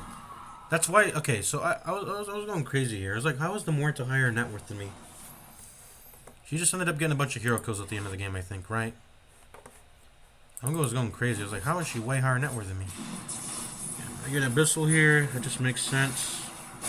I mean, we talked about the rest of this itemization in the post game of the last stream, and then it eventually would have been like BKB refresher. Just all this. We already know this shit. The game itemization's pretty cut and dry as to what you're supposed to be building. Oh, I'm stupid. My net worth is lower than the Muerta because I bought someone an Ag Scepter. That's why. Why do I keep forgetting that? Why the hell do I keep forgetting that? It happened last time I played with an Alchemist. I was like, how is his net worth so low? He's Alchemist. No, it's because he bought he bought like 4 Ag Scepters for everybody. That's why.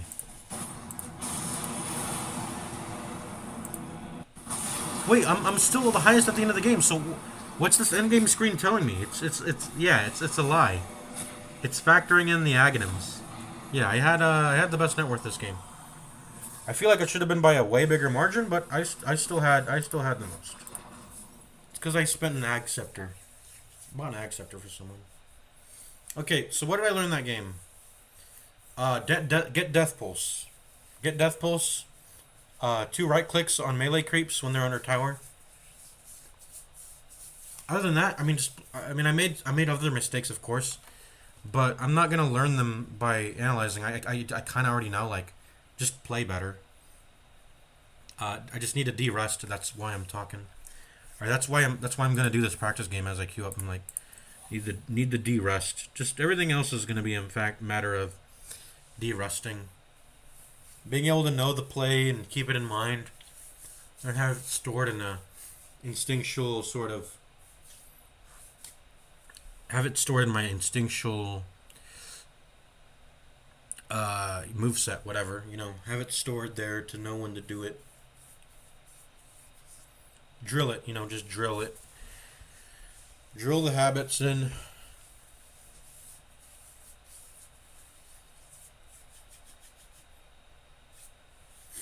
I needed to check their items way more in that game.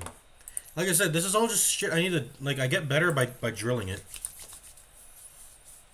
Like, what else do I need to do when I play the game? I need to make sure the dang courier doesn't have auto delivery on or some shit. I need to make sure I'm opening the scoreboard items for my team to see all my team's items, and I need to use that more. You still have to click on enemies, but you know, you can click the top of the screen. It's not as bad as it used to be. Yeah, click the enemy to look at items. Typically, I don't need to actually like know exactly what they're building. A lot of the times, it's just yeah, I don't need to know exactly a lot of the times what the enemy is building. Like, but I mean, it's like you can like the game of Dota just works out in such a way where you can just fucking ignore that shit. Honestly, you can just ignore that shit. Like a lot of the game is proactive. You don't actually need to care what the enemy is doing a fair amount of the time. A fair amount of the time, the game works in such a way where you don't have to. But more than any other game, you do have to care. Even if, for the most part, you don't have to. More than any other game, right? It's that sort of thing. Because if they have, this is a game where you have to know that because they can counter you. They can throw a counter at you. They can get a Lotus Orb against your single target. That sort of stuff, you know. But I mean, they just ended up getting shit this game. They were poor, they were very poor, so they couldn't really buy a lot. What does this Quap get? A Mjolnir, Shivas, Blink Pike, whatever, dude. I mean, I paid attention to the thing that's important, which is that Pangolier got a butterfly, but like I didn't even need to end up carrying. Like I said, because I have Bloodthorn. Also, he's someone I can just ignore in fights, and I probably should, because he has Pierce the Veil. The moment he presses that, he gets me off his tail. Or Spirit was poor. He got like a Lotus Orb, Greaves, and Blade Mail, whatever. Let's see. Nature's Prophet, poor. We got a Mjolnir, Manta Orchid. I think the reason why he even when did he build this Manta Orchid? He probably did it because, well, he needs his Dispel obviously, but I think the decision to get an Orchid right after was maybe a bit motivated by seeing me kill him in the way I did. Because I remember there was a point in the game where I killed him by Manta Bloodthorning him, and that was some crazy damage. And he probably saw that. Oh, why don't I do that? Why don't I try to do that also? But he's poor. He's a broke boy. Yeah. So my net worth should be like 34,400. I bought an Aghanim Scepter and I gifted it to the freaking Necrophos. Something I gotta realize, by the way, when you gift Ag Scepters to allies, you're actually saving net gold because usually an Ag's Blessing costs what? How much does an Ag's Blessing cost? It costs 1,600 gold. But when you gift it to allies, you're not paying that additional 1,600 to gift it to them, right? For it to be slotless for them. I think when you buy it for yourself, you do have to pay this. You can't like gift Ag Scepter to yourself and then just skip the 1,600 gold Aghanim's Blessing cost, but when you're giving it to allies, it does that for you. So you are creating 1,600 gold every time you do that. I guess when I think about it, what I did the math earlier. 12 times 7, 120 times 7. That's 840 gold. 1,600 plus 840 gold. How much value is that? 2,440. I mean, this viewing it in this way is kind of weird, but if you had to value the amount of gold you're saving in a sort of weird way when you use Alchemist's Ag Scepter gifting mechanic, is you are with the dividends facet, you are saving 1,600 gold, and you are, if you were to use the Hand of Midas as the metric for this, you are getting 840 gold in value and GPM. If you are to value 70 GPM as something worth 800, spending 840 gold on. Okay, we got a game. Let's lock in. I've talked way too much this stream. I'm gonna stop talking and I'm just gonna play the game right now. No more talk. Just play. Zoidberg. I played with this guy yesterday, didn't I? Oh, there's High Fish. What's up, High Fish? I'm gonna poop on this guy. This guy sucks at the game. We know this. That's why I stopped playing with him. There's golems, there's tombstone. These are juicy things. Where's Grow? Yeah, oh no, Grow's not good. There's Flesh Golem though. I thought he was pointing out Flesh Golem when he picked Grow for some reason. There's Arc Lightning.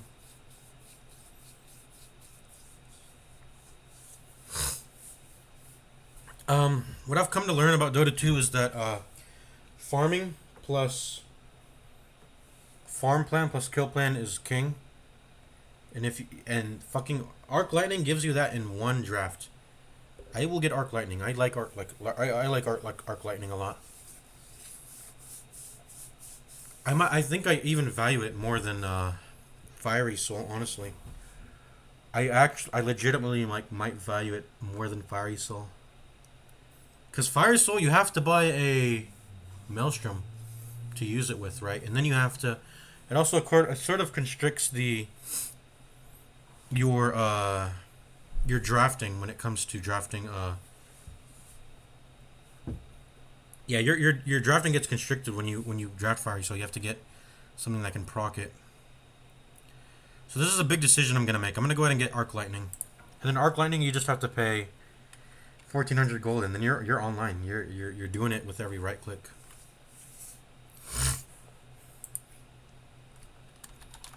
Yeah, and so he ends up getting Fiery Soul anyway. So this is working out well. We got some good players on our team. These first two drafters are fucking garbage though. Finger and Grow. But hey, and then we got a support. Perfect. So we got someone who's supporting. I got Zoidberg who knows how to play the game. This is all nice. And then I'm probably gonna get Flesh Golem. That's gonna be the next thing I draft. The Shriek Grab's been too nerfed for it to be good. It's like the amount of kill plan damage it gives you is not high. Okay, he takes the Flesh Golem. Okay. Fair enough. So what am I getting? I'm honestly thinking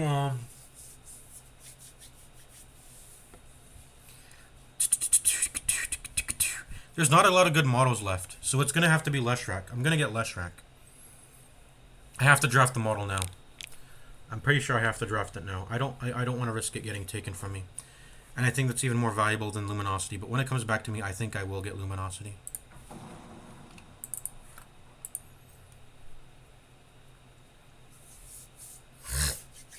I feel like we can't give them I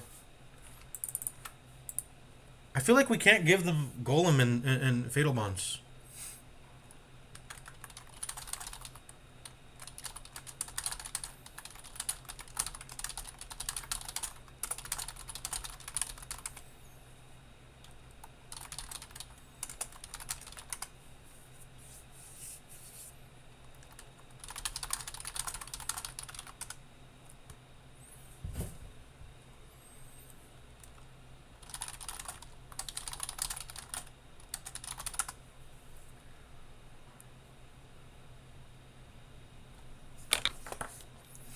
I'm probably gonna take Golem.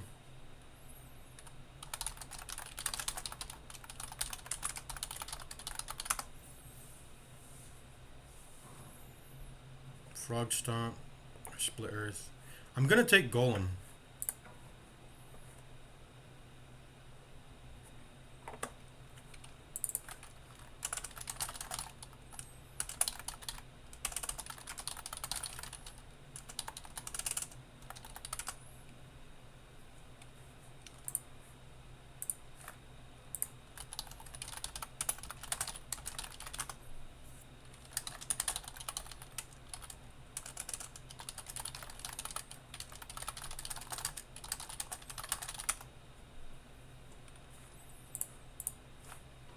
I'm gonna take this shit if no one else does. Upheaval is cheeks. It's whatever. Honestly. Just cancel it, guys. The stun.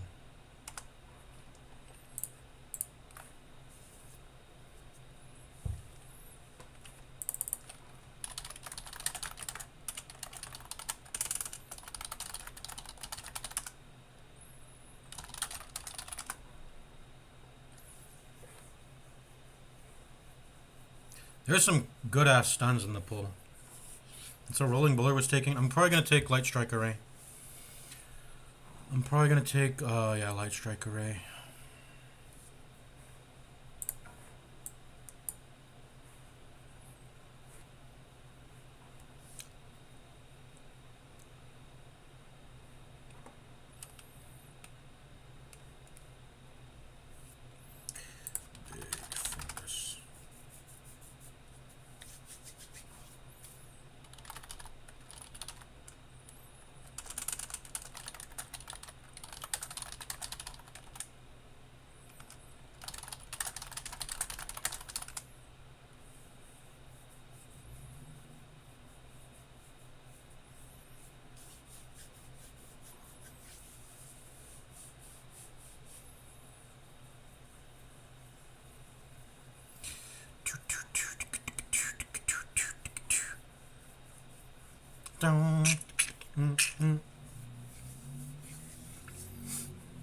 How's no one taken Crook of Genius yet? This is a really good ability, is it not?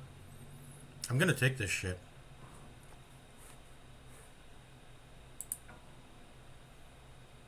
Shit's really good. The fuck? There's a lot of good shit. There's actually a fair amount of good shit left in the pool. Celestial Hammer would have been good. Yeah, Diabolic Edict is good, and then he's me and this Lena got really good shit. What the hell is going on in this game?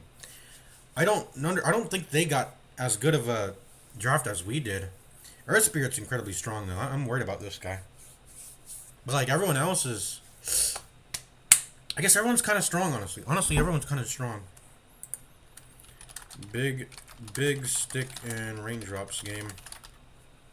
Is this physical? It is. I'm probably gonna go offlane. Or should I mid? Should I mid? I think I should mid. I think I should mid.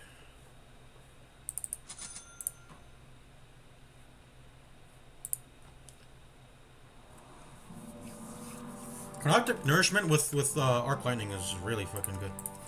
I want to pick Undying because Undying has fucking, he's squishy, and if he doesn't, I don't remember his build. I think he's the Tombstone guy, right? But if he doesn't have Decay, Undying's actually quite squishy model.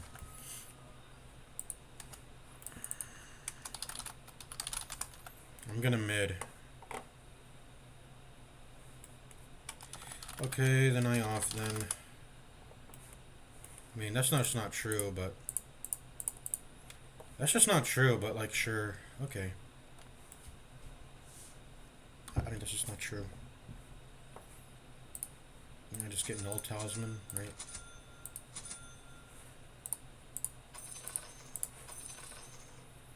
Just get a stick. Some branches.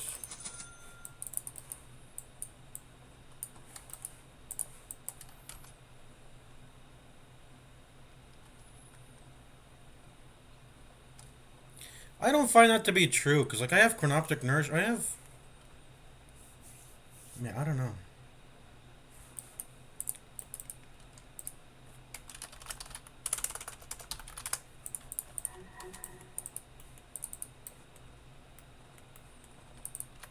He doesn't have no items.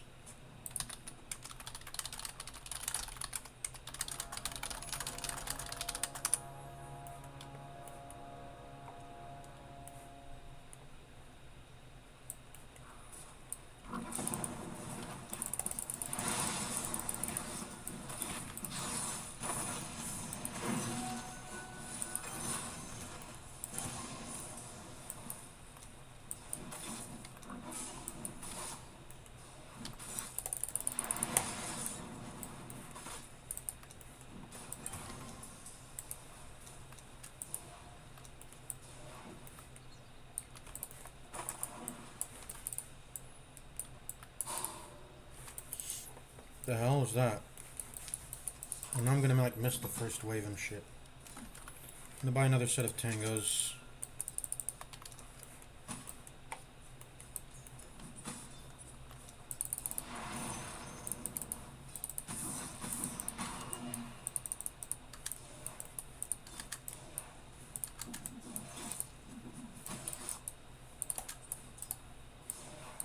How?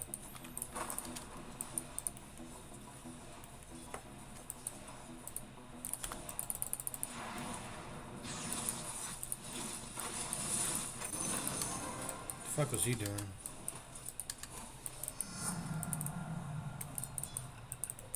My courier. I'm gonna get Q now.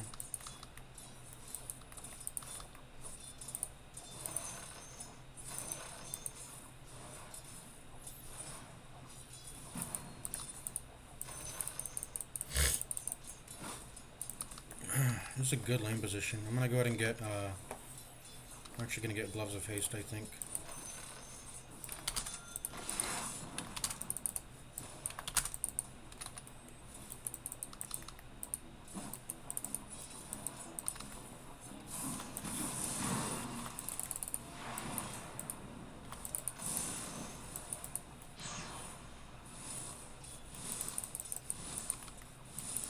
I don't push the lane, broski.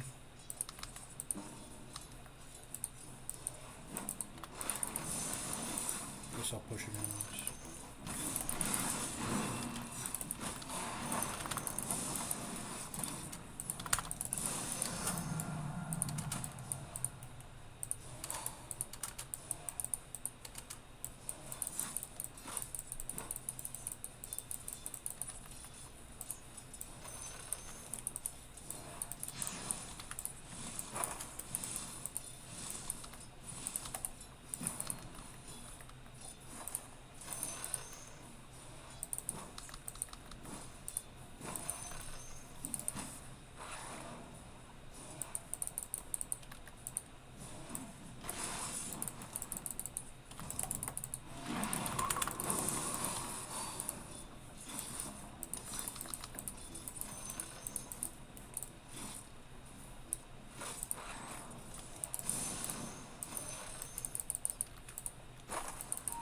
Laning's tough.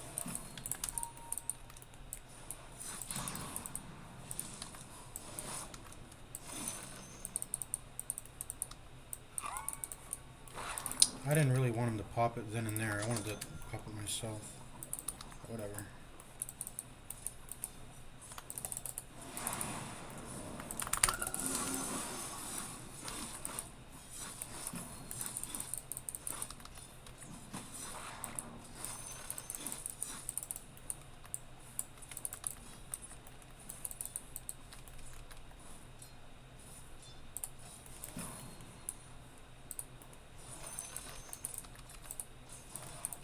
Fuck!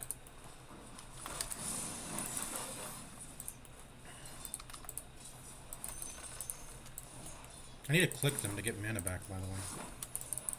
Something I need to be doing.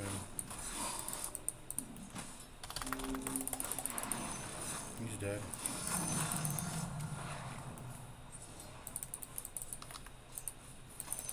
Hey, this offlane's working out pretty well, because I have a good laning partner. I actually really like what's going on. Which one of them is High Fish, by the way? The DB? He sucks ass, man. He sucks ass. I don't have mana to stay in the queue, actually. I don't know if I should be buying this queue, but whatever.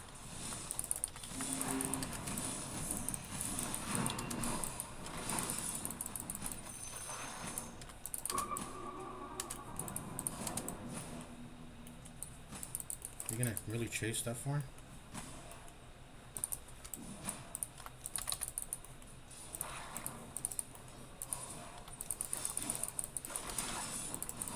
Oh, what the fuck am I doing? Oh, it's nighttime. Fucking... I need to put down the ward. What the fuck am I doing? Okay, I need to buy items too. What the fuck am I doing with that too? I want to buy raindrops. Need to finish my stick.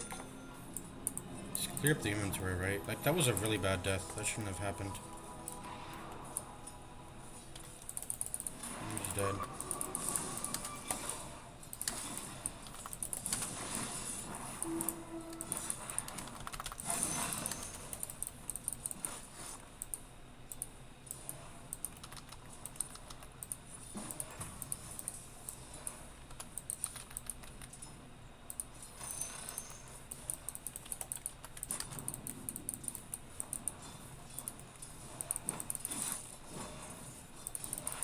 I need to be clicking this range creep entirely because it gives me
nice. I'm gonna go farm the creep wave, pushing him.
I should have just used it to siege tower. I don't know why I chased so far.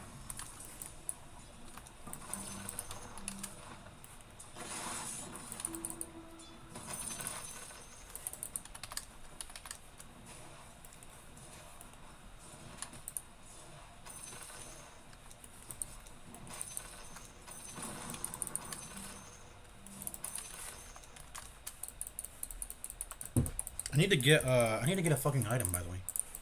What are they building? What do they have? I should probably buy a BKB early. What if I get Mask and Madness BKB? Is that crazy? I don't think so. I'm gonna buy Mask and Madness BKB and get a Wind Lace too.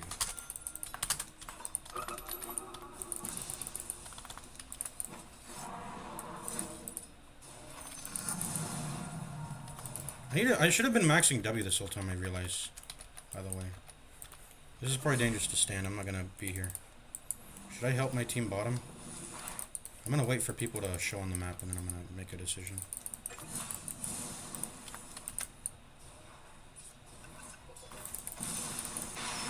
Oh, he has fucking... Well, I knew he has that, but like I thought I would I don't know what the fuck I'm doing, guys. Because Aether Lens is not even complete, so I shouldn't be checking items. I don't know what the fuck I'm... I don't know what the fuck I'm doing, guys.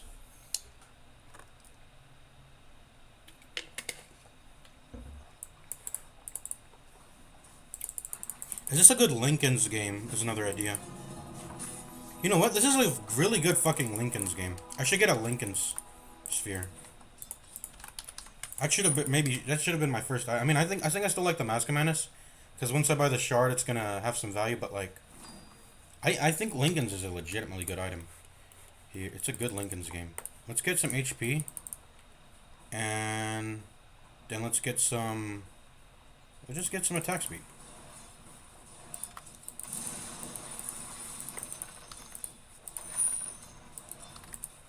What was the rune? I didn't even check it.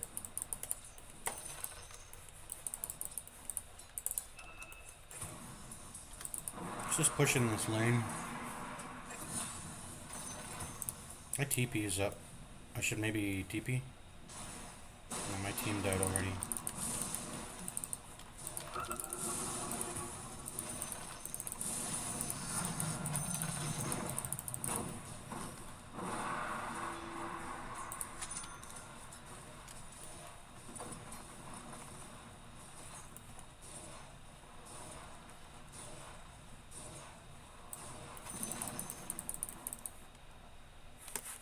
Damage reverb.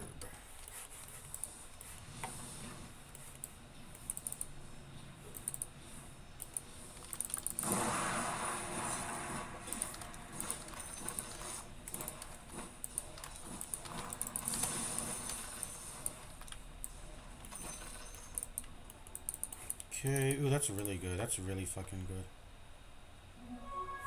I think you keep this at level 1.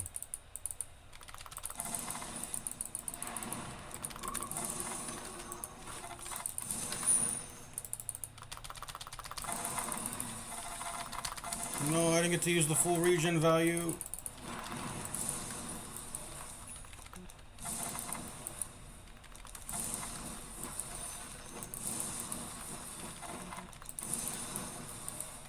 It's whatever though.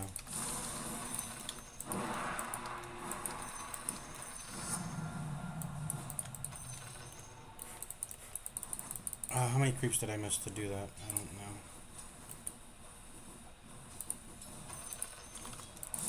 I have my ult up. I should probably use it honestly.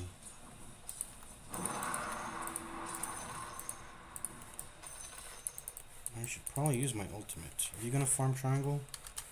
I shall farm this then. I need to buy wards. No one buys fucking wards in this game. I need to press E, by the way. I'm forgetting to press E. It's not very smart of me.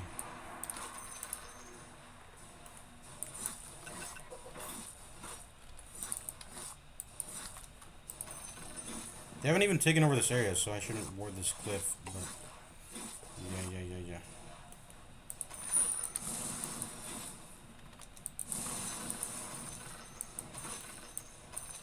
Got 2 rune thingies here. I'm farming my way over, you know. We should ward this area though.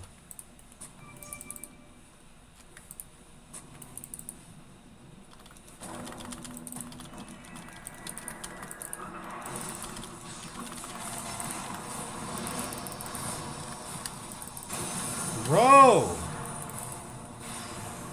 Why are we standing close together for their fucking frost? Orb, man.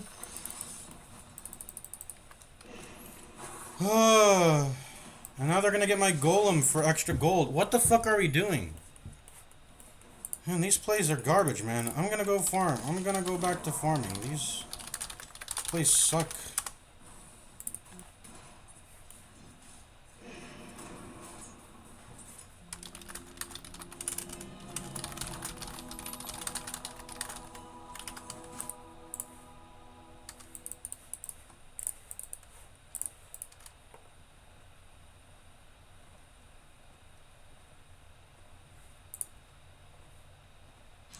I think armor is better.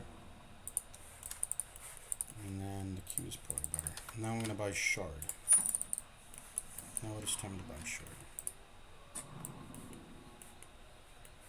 Yeah.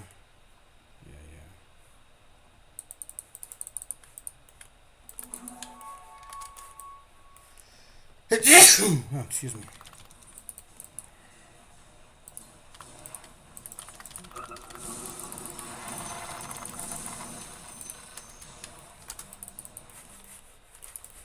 Okay, he's forming there. I'm gonna buy shard now. Get that to me ASAP. No one has any major completed items, it seems.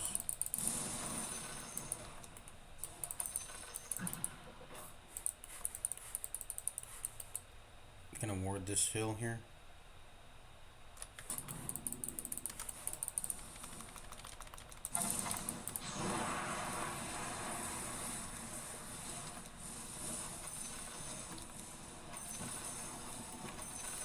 Yo, you blocked the camp, bro.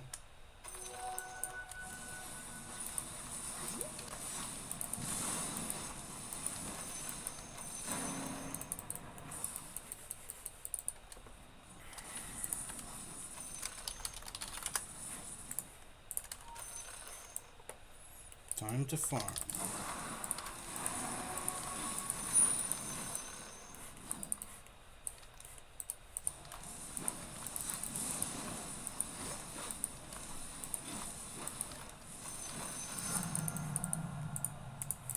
It's farming time. I'm gonna get this because the HP is nice, and I'm gonna get this because the HP nice. Oh my god, this neutral is really amazing. I need to just finish Lincoln's, and then I'm Gucci. I'm Gucci, man. I'm Gucci.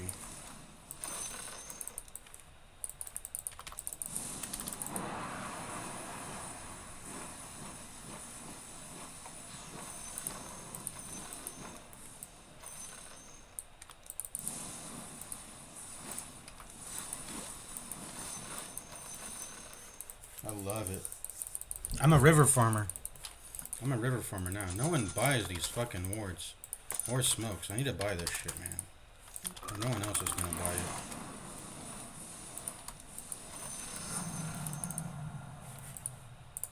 Gonna level Golem.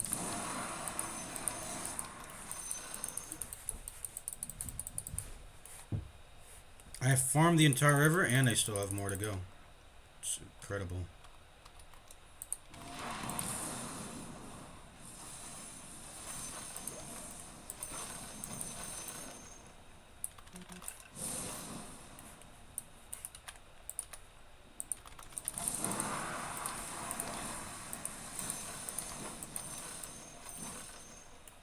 Actually incredible how fast I farm.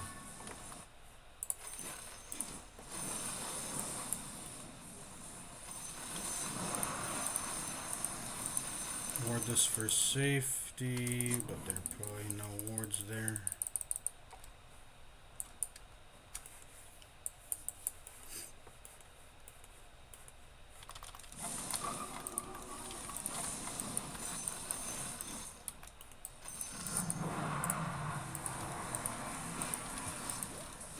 Why are we fighting this deep? I don't know what's going on. Why are we in this deep?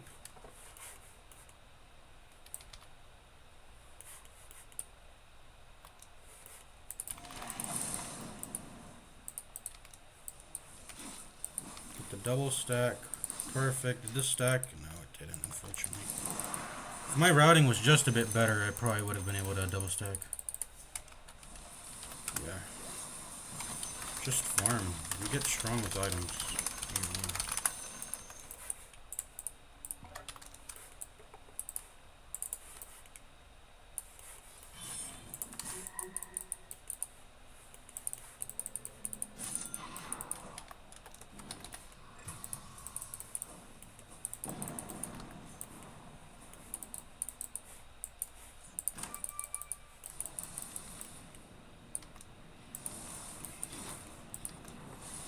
Kind of forming in our space. Yes. Yeah, that's high fish. That's the Papija. That guy's a Papija. I'm gonna walk at this because their entire team is not here.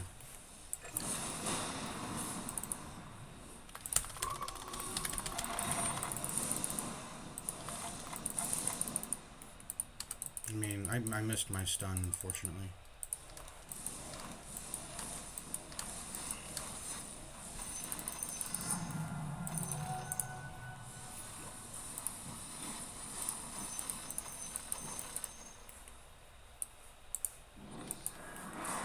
TPing.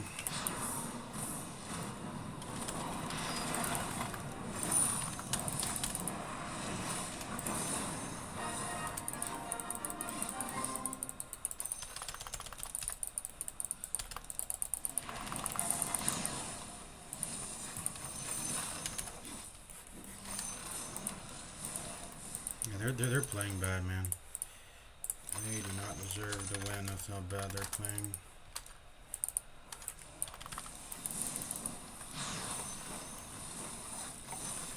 We will fucking scale to the late game.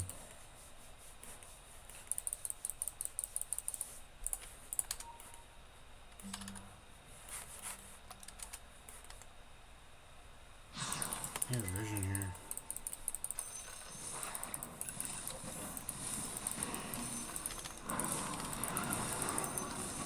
Why are you tossing him to me?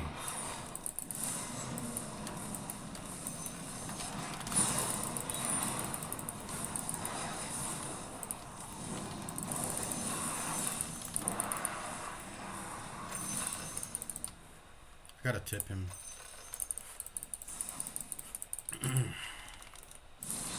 You know, I just gotta.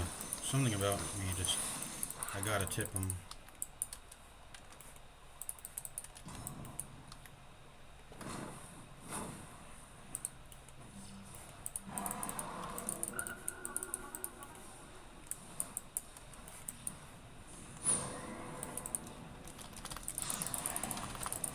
Oh, that should have fucking landed and he would have been so dead if it did. I need a blink. I need a blink this game, I feel like.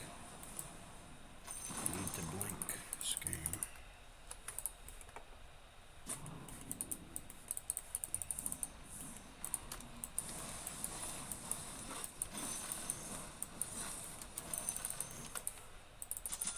I need wards.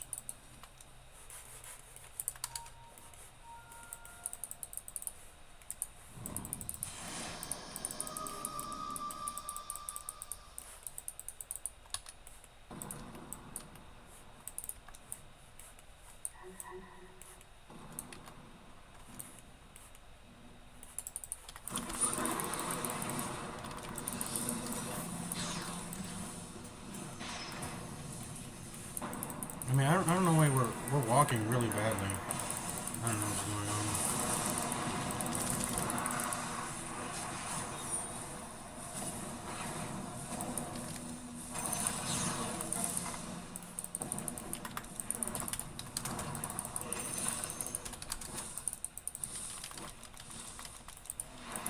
Bro, I need to win. I need some chase, man.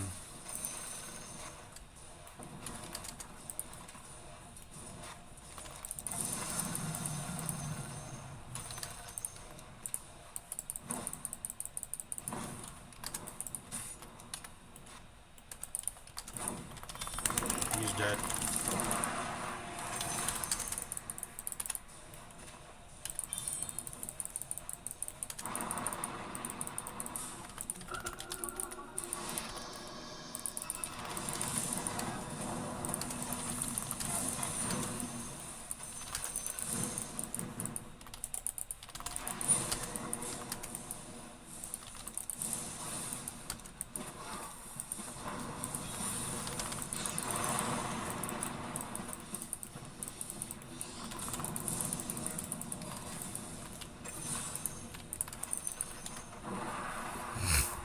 I'm not even spending my gold. I have like 5k gold sitting in the bank, by the way, guys. I'm just gonna get the shard. I'm gonna get a pike.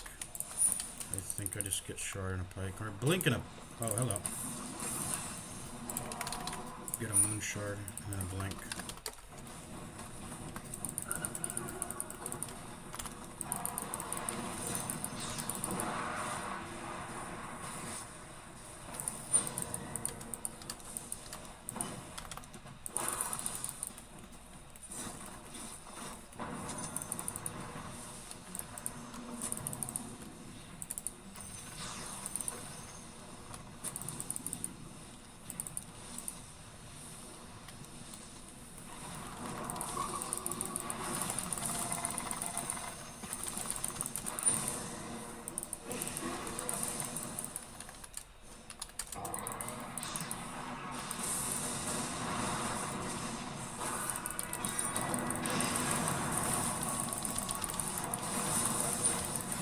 Ah. Needed to back off. We're staying too long. I was trying to like... I was using my fucking W range indicator. I mean, they blew everything on me, so I feel like if they continue to stay, Lena should kill them all. But I mean, we don't have to take these sorts of trades at all, right? I can just not die.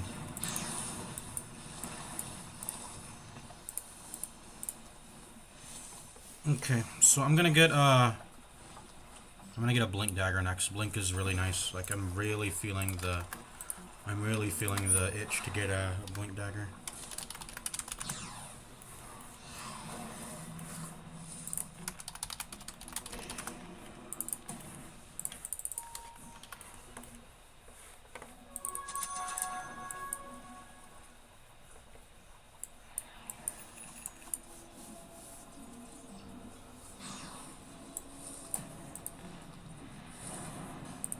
We're just gonna mark this for sale also.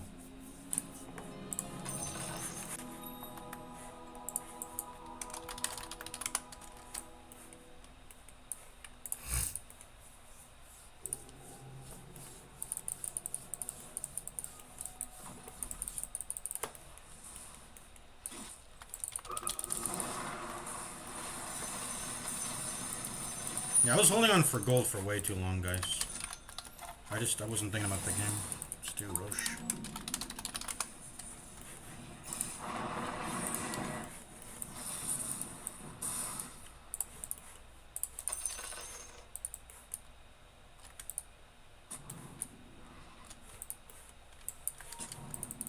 Are we not gonna Roche, man?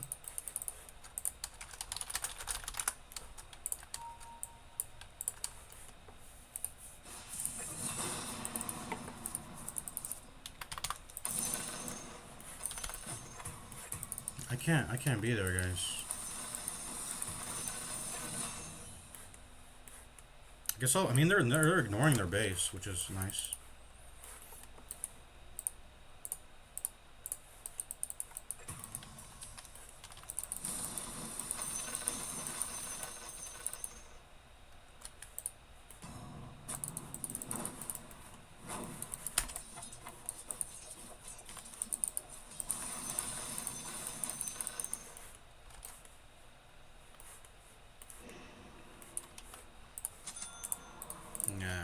Nah, it's not like it is.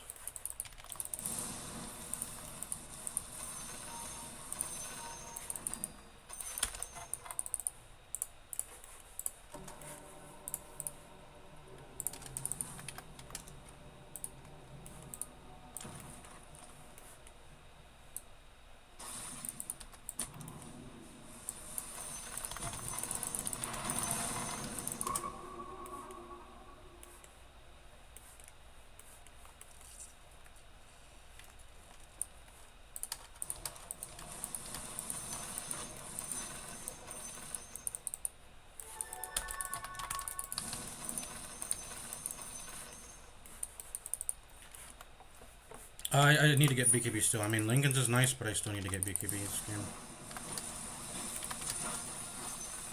And then, honestly, just a BKB and a refresher. Like, the Moon Shard handles all my damage, I feel like.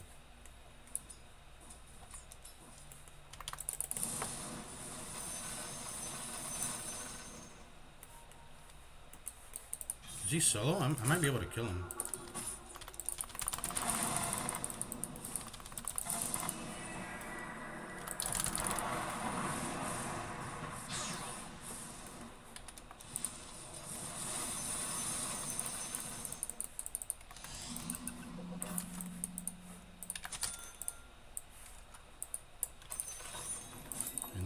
They're really bad at warding. How have they not seen this ward yet? We see all of them.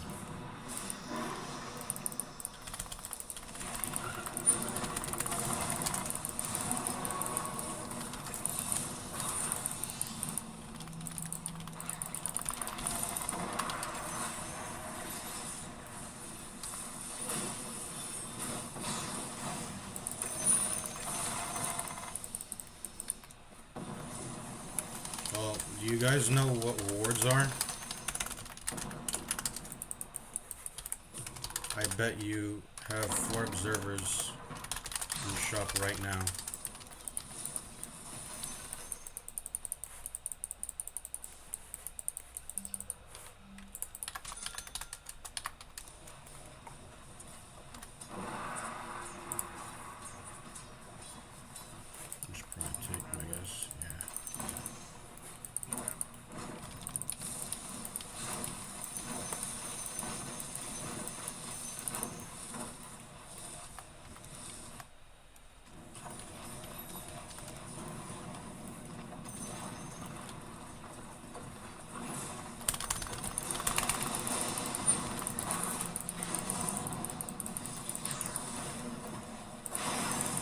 Bro! He pressed Frost Shield on Tiny.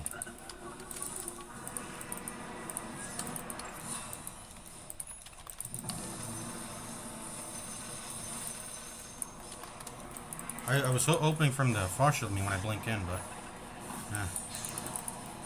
Shouldn't end the game.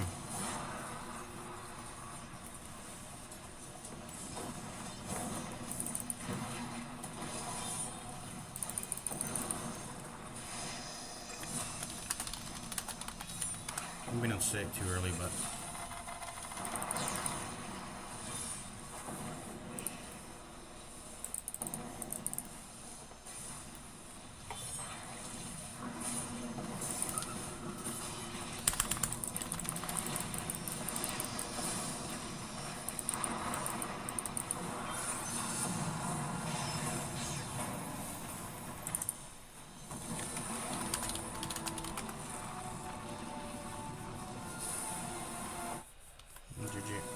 That game was kind of... Haha, he DC'd. I don't think I've ever seen him do that. That's got to be like a rage early DC, right? Or I don't think I've ever seen him do early DCs. He usually waits out the loading screen, so he must be peeved that I tipped him or whatever. I don't know. I don't know what's going on. Right, that's a GG. That was kind of a shitty game. It's mainly because they have, it's the high fish factor. Like this guy, oh whoops, I didn't mean to dislike him, that's a fucking accident. That's the high fish factor. This guy's not a good player, so I think he was holding his team back. Like he made the lane worse for like he was like he the fact that he was supposed to be like the position 1, I think. Yeah, that's insane. Like he's a bad player. Don't give this guy that sort of responsibility, right? Don't do that. I mean a little bit harsh, but I mean it's true. If you go to NMRiH, you look at my win rate with this guy. It's not high. The win rate is not high with high fish.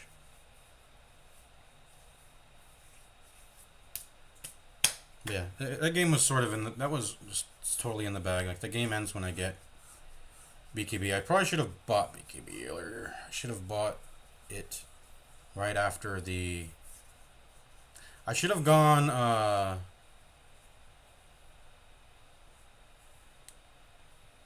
Well, let's analyze this game because my itemization, it doesn't. It feels like I'm missing something that I could have bought. A Dragon Lance, maybe Dragon Lance into BKB. That feels right. That feels good. But I mean, the itemization pre minute 15 is kind of. I need to not like care about it that much because the farm really starts to ramp up after minute 15. And we had a good we ended up just having a good lane anyways because me and the big Frungus can lane well into them. So I don't even need to worry about itemizing for the lane. I just need to I have to imagine if they're competent, what do I need to get this game like, right? That's the and it's probably just like strength, just get items that cuz they have a lot of burst damage, right? They have you look at their spells, it's a lot of burst damage. Like, look at this lion. Look at this, just, yeah. The lion's a big factor if he was a good player. Which, I mean, the KDA says he's good, but is he? I mean, what issues did he have on mid? Why couldn't he help the other lanes? I don't know. Maybe he legitimately couldn't help the other lanes because the Warlock was playing well. The Warlock actually has some really good abilities for mid, doesn't he? He has, the Sinister Gaze sustains his mana. It sustains his mana if he was pressing it right on the mid lane, and then he has Split Earth and Fatal Bonds. Fatal Bonds is a really good laning ability. I mean, the cooldown's long, but once you get it to like level 2, it's going to line up with every wave. You're going to be able to press it on every wave when you get Fatal Bonds to level 2. I don't know if that's... What was his skill build? Because he should have at least gotten 2 points in Fatal Bonds. He's smart. This guy he's too smart. This Warlock player is smart. He knows what to do. Okay, so I don't feel so bad about giving him the mid lane now. Yeah, the offlane ended up working out well. I think this is definitely one of those times where me wanting the mid is like really Yeah, me wanting the mid is selfish, but like, guys, 9 times out of 10, it's better I take the mid. But in this specific instance, like, this Warlock is smart. He knows he has to get 2 points in Fatal Bonds to be able to press it on every wave. And if you just do that on mid, that's powerful. And he's not going to run out of mana because he has Sinister Gaze. Sinister Gaze is really good at sustaining mana. It's one of those rare spells in Dota 2 that produces mana. So he can own the mid. He can just Fatal Bonds every wave, Sinister Gaze the ranged, and then he has Split Earth, which is, I mean, that's just a good ability too. Yeah, GG. GG. Anyways, I definitely made some mistakes that game. I'm gonna download it. We're gonna do analyses. We're gonna do an analysis of all the games I play. This Lena's good too. Look at this itemization on Lena. She built well too, I think. Scotty Maelstrom, Eternal Shot. This is like, she itemized really well also. Everyone on this team just played really well. And it feels crazy to say this, but I think I might have been the weak link, honestly, throughout this. I might have been the weak link. Everyone was kind of pressing their spells well. I mean, the itemization on this Tiny is fucking insane. I don't know where he's going. He never even got a complete item. I don't know where he's going with this build, but his spell casting is fine. He did his job. It wasn't really that huge of a job he had to do, but I mean, he was tanky. He's someone you don't want to hit. He has Grow and Retaliate on the Tiny model. And the Tongue Link is a powerful ability. Toss is a powerful ability. He drafted well. He had impact. The Toss and Lick are good abilities. Everyone just pulled their weight this game. Everyone played well, and I think that the only thing I'm really like upset about is that the enemy team didn't play as well as I hope I hope they had. I wish they had played better. I think this Undying needs to get a what is he itemizing? I think he should have gotten an Ether Lens. Like what he was trying to do was he's gonna press Tombstone and he's gonna up people in the fight, right? So why not get like an Ether Lens and a Glimmer Cape if that's all you're doing? If that's the singular dimension upon which your character is gonna operate. What do you say? Get good at COD, Arc Raiders, or BF, and you might have chance. What are you I don't know what you're referring to. Like FPS games? Yeah. Let me download the. Let me watch this. I was also gonna look at the drafting. I feel like there's something. And this is something I'm gonna need to think about for all lightning hands drafts, right? Like before the 15-minute mark, you need to like you really shouldn't care about itemization too much. You just need to sort of like by the time you hit level 15, you probably want Arc Lightning maxed. I think the scale build was also interesting in this game. I should have put points into Light Strike Array. It would have made. I mean, we ended up winning the lane anyways. But I think I should have leveled Light Strike Array more. More stun duration is good because we just in this lane the only thing we lack is catch. Also, Big Fungus never ended up pulling the lane. I think he maybe should have, but I'm not dissatisfied with how he played the lane. Like he was pressing the spells well. Like I don't think like he's better than your typical. My expectations are low. That's all I'm saying, and he passed them. He's good in my book. What is this death? This is a bad death. Yeah, I think it's good. Yeah, why did I die here? I think I just forgot that the fucking game went to nighttime. Yeah, the game went to nighttime, and then I lost object permanence for some reason. I forgot that DB existed. I have fucking no object permanence, guys. I'm stupid. And I'm just not buying items. Like I said, I'm fucking de-rusting, guys. I'm de-rusting. I'm trying to get better at the game. That's a really bad thing, though. I need to buy items. I need to think about that before I go into the game. I'm not I mean, it's because I'm streaming and like commentating. Like I said, if I'm not streaming, I can focus way more on playing the game and what I need to do.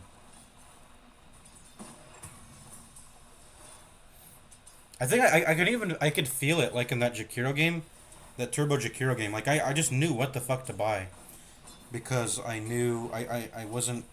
I felt less like I was streaming and more like I was just like in a group chat with other people. So I'm hoping that's not. I need to get rid of that bad habit. I mean, I'm doing it now. I'm commentating now, but like when I get into the game, I need to I need to just forget that I'm streaming. At that point, I have the stream turned on, but like I shouldn't realize that. I shouldn't think about that until I get out of the game. So yeah, like what should I be itemizing pre-minute 15? Probably not Maelstrom. I'm already gonna max out my farm if I just buy a Mask of Madness. And I kind of did. What about a Blink? You know what? What if I bought like a Blink? What if I bought a Blink pre-minute 50? I think that's actually it, guys. Because throughout that entire game, I really felt like I needed a fucking Blink. Just blink Light Strike Array onto people and kill them. Because that's all I have. I have damage. The only issue I have is, you know, just getting onto people with this model. Or with this ability draft I have. I don't have any mobility.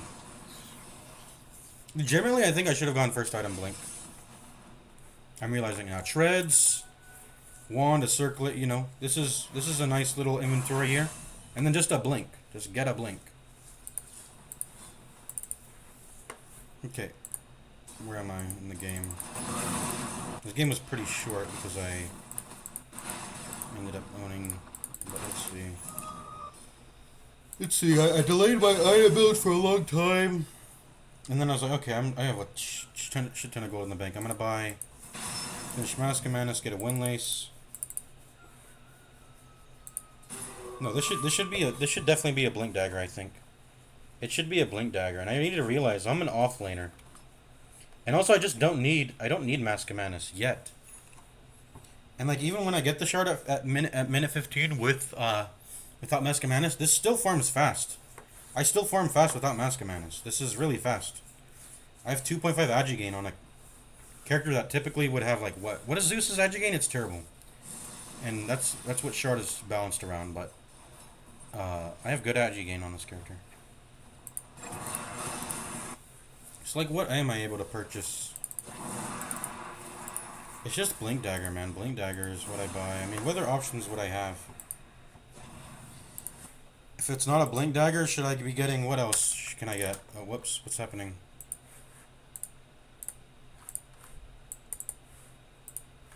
I could have bought,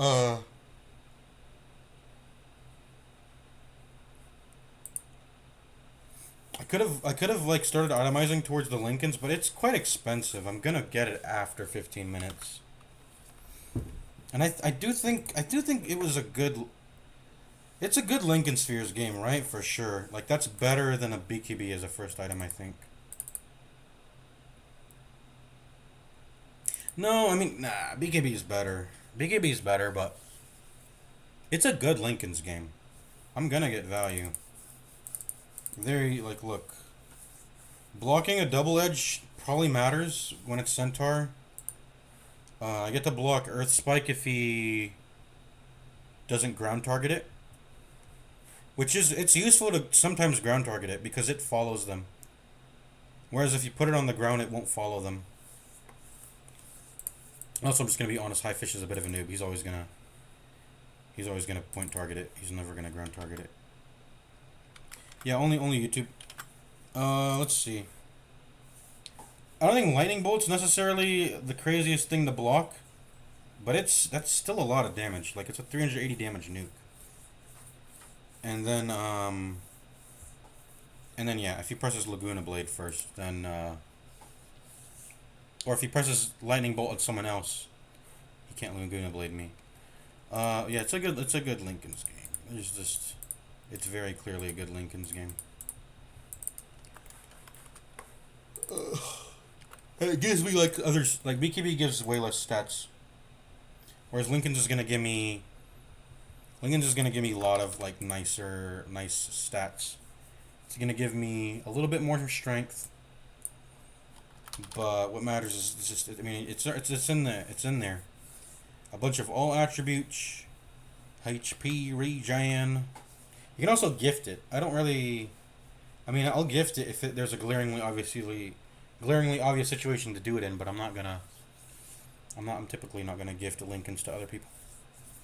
But it's just more casual. It's just nice that it's like this is gonna go off twice in a fight, whereas BKB is, and the fights are gonna be long. I think the fights will be long because there's a centaur on their team. They're like frontlining, and I'm the guy that needs to take him down. I'm the guy that needs to take down and sit there and click away at the centaur, and that's because other people will be.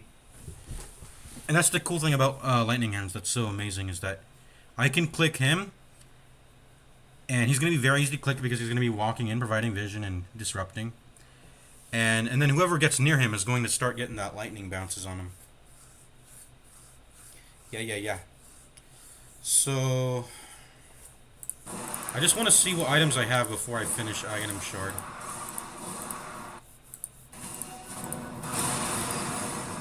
I ended up dying here. It wasn't a good fight. I ended up kind of fucking myself with the golem, I realized, too. By spawning it and getting bounced on. So it's 15 minutes and I have 1,000 gold plus 1,900 because that's what Mask of Madness costs. So 2,900 gold. Actually, just make it 3,000 because I have 1,100. So 3,000 gold plus. How much is that? 3,000. I had 4,400 gold by the time I could have bought the shard. I guess I don't want to spend all of it, right? I guess I technically wanted to have. Okay, so let's subtract. Let's subtract some gold from that. Let's subtract at least. Let's subtract the full 1,100 and maybe even 300 from these other items. So 1,900 plus 1,400. Let's do the math. So I had like 3,300 gold to spend before the time I got this Aghanim Shard. So what should I have bought? I definitely think I should have bought a Blink Dagger. Because Blink Light Strike Array is potent and it becomes better later in the game. Oh, you know what? Motherfucking Silver Edge. Or not Silver Edge. Shadow. I should have gotten a Shadow Blade. That actually would have been so perfect as an item. But like I think Mask of Madness is fine too. I'm realizing, okay, so there's three, okay, so the ways in which I could have itemized this game is I could have gotten a Blink Dagger. I think that's nice. I think that's what I should have gotten. And then, a Blink Dagger and then some Lincoln Sphere components. That seems fine. Or, this is not the worst thing in the world, but what I bought is not so bad. I bought a Mask of Madness and a Perseverance. The problem with this is that the Mask of Madness, it's not having any value. From up until the point, I'm putting the cart before the horse. The point of Mask of Madness is that it gets better with the shard, but I don't own the shard yet, so the preemptive Mask of Madness buy is not as valuable as I'd want it to be. So yeah, there's that. Or I could have saved up all that gold and I could have bought. I actually had exactly 3,300 gold to spend. Because Mask of Madness plus Perseverance equals the Shadow Blade's cost. I could have bought a Shadow Blade, guys. I could have had a Shadow Blade by now. So that's probably what I think I should have bought. A Shadow Blade. It gives you attack speed. It's not exactly a Blink Dagger, but if you use it expertly, it's going to put you in positions that put you in places where a Blink Dagger could have put in you. Like it's not as powerful as a Blink Dagger offensively, but if you use it well, it's like Invis is good, guys. I mean, it's just Invis. I mean, it's like the Invis and 20% movement speed is also very important, obviously. But it's like, what's better, Invis or a Blink Dagger? And it's not just Invis I'm buying. I'm buying 35 attack speed. The 25 attack damage also matters. That's a meaningful thing. The build-up is, you know, Blitz Knuckles is fine. I mean, there's not really much to say in terms of the build-up. It's an okay build-up. But yeah, I think I should have gotten Shadow Blade.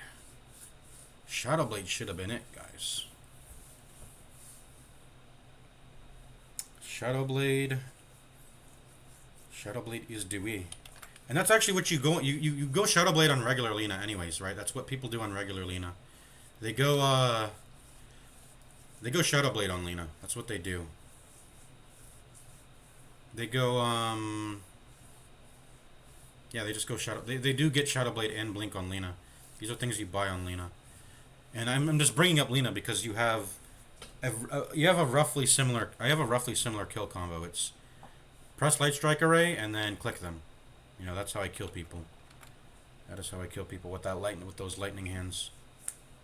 And this very powerful Croak of Genius, which is it's just 30% damage status effect. That's very powerful.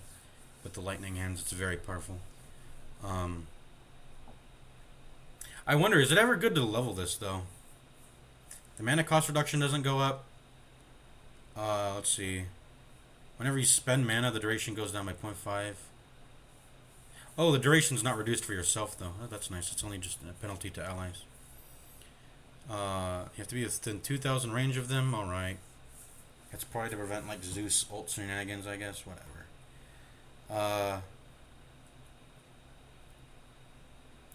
Maybe this actually might be worth. Why did I not level this? I maybe should have leveled Croak of Genius, and I should spam it because like when you get it to level 3, you have permanent uptime, so you're just walking around with this permanent 400%, 40%, you know, 45 if you max it, but if you're probably just like leveling it for the buff duration increase because that's 6 extra seconds of buff duration. And then you're going to want to like get it to loop. I should have... Okay, so what should have... My skill build... Okay, so let's examine my skill build too. So it's 15 minutes and I'm level 10. What should I have leveled? You know what? I think it should have been like this. It should have been... It should have been like... It should have been 4, 2, and 3. I think that's what the skill build should have been. So when I'm in lane... I think in lane I should have done 2 points in LSA, right? I think value point in... It should have been like, let's see. So I started with LSA, right? Then I think I should have gotten I think I probably should have gotten Croak of Genius. But like, the nice thing about Arc Lightning is that it's like a point and click last hit. So if you're ever like competing over last hit, this does 90 damage. Which is, it's a very high amount of, you know, nuke damage if you want to secure last hits. But let's say I don't like want to push the wave, which is a totally fair thing. So I think the skill build should have been LSA, Croak, LSA, and then Croak again. Or I should probably get 1 point in the Arc Lightning on level fucking 4. But the point is, I think I keep Arc Lightning.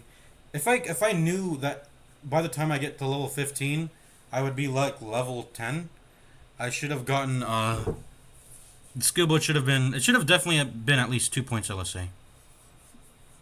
2 points LSA in the lane, at the very least. And then probably level Croak of Genius until it has permanent uptime, because I have Chronoptic Nourishment. So just have this constant damage reverb going off, and I'm not really even paying that much mana, because like I said, Chronoptic Nourishment keeps me topped up. And just have this 40% buff to pretty much just my right clicks at this point, right? It would just be right clicks, because that's what I'm doing. Get the ult at 6, obviously.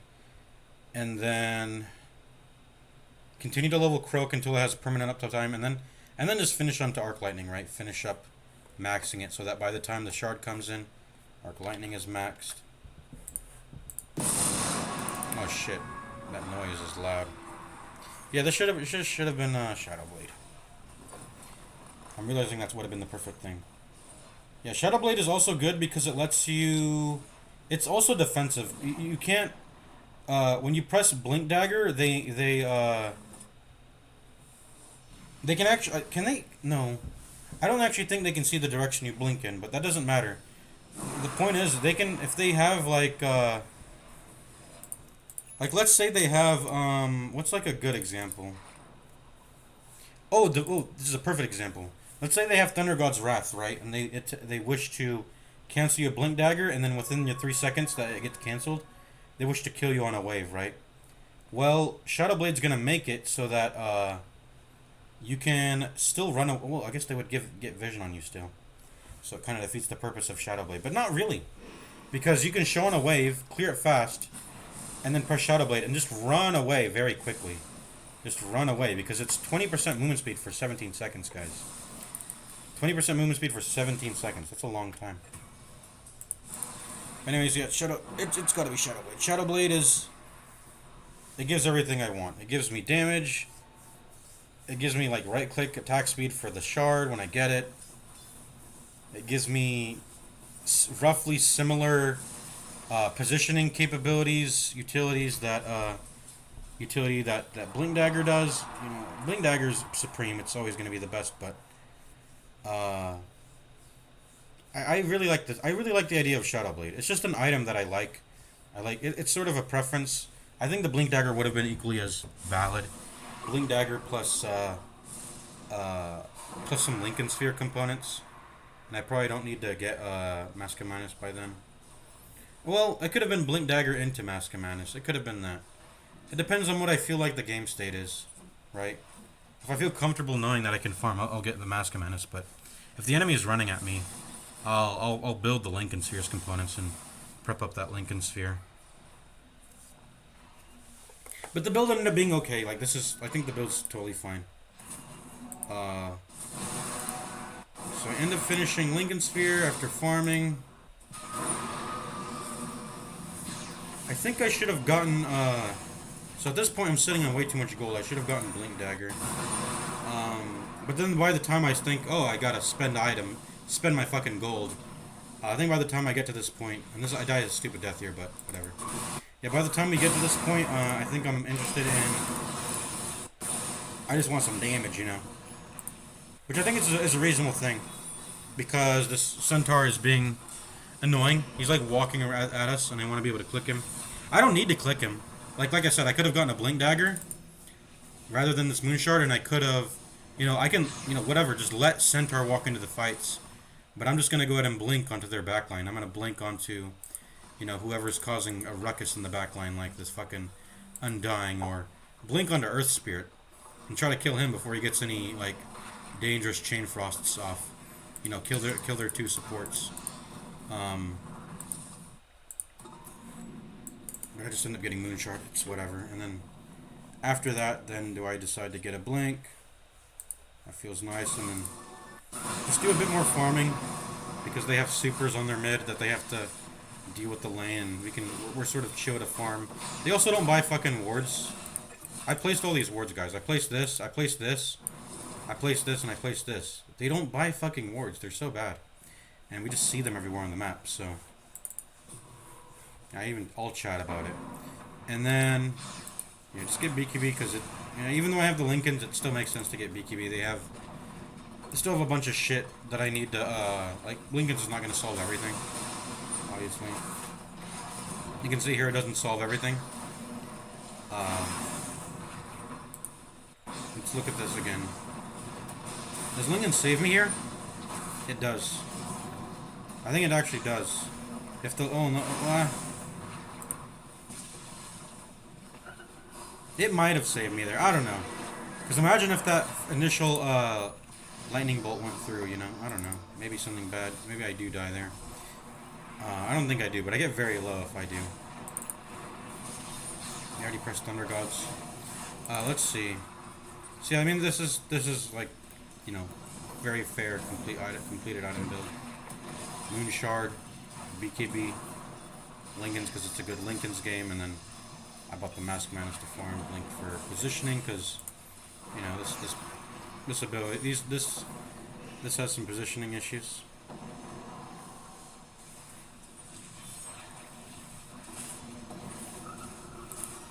Let's look at all the deaths in the game though. Like this team is really bad. I shouldn't be dying into them at all. And it's just I did something really stupid to have to die against a team this bad. So yeah, I do a shitty lane death here. That happens. Oh, I died to this fucking Laguna Blade on mid like a noob. What the fuck am I doing? So that happens. What's the third death? Oh yeah, the third death is me showing up bottom to a bad fight when I should have just kept farming.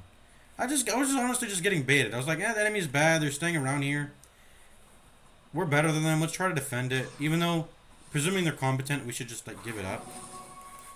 And they kind of were. They like pressed their abilities well in this instance. I got Chain Frosted on. I got Tombstoned on. We shouldn't be fighting into those abilities. They're strong.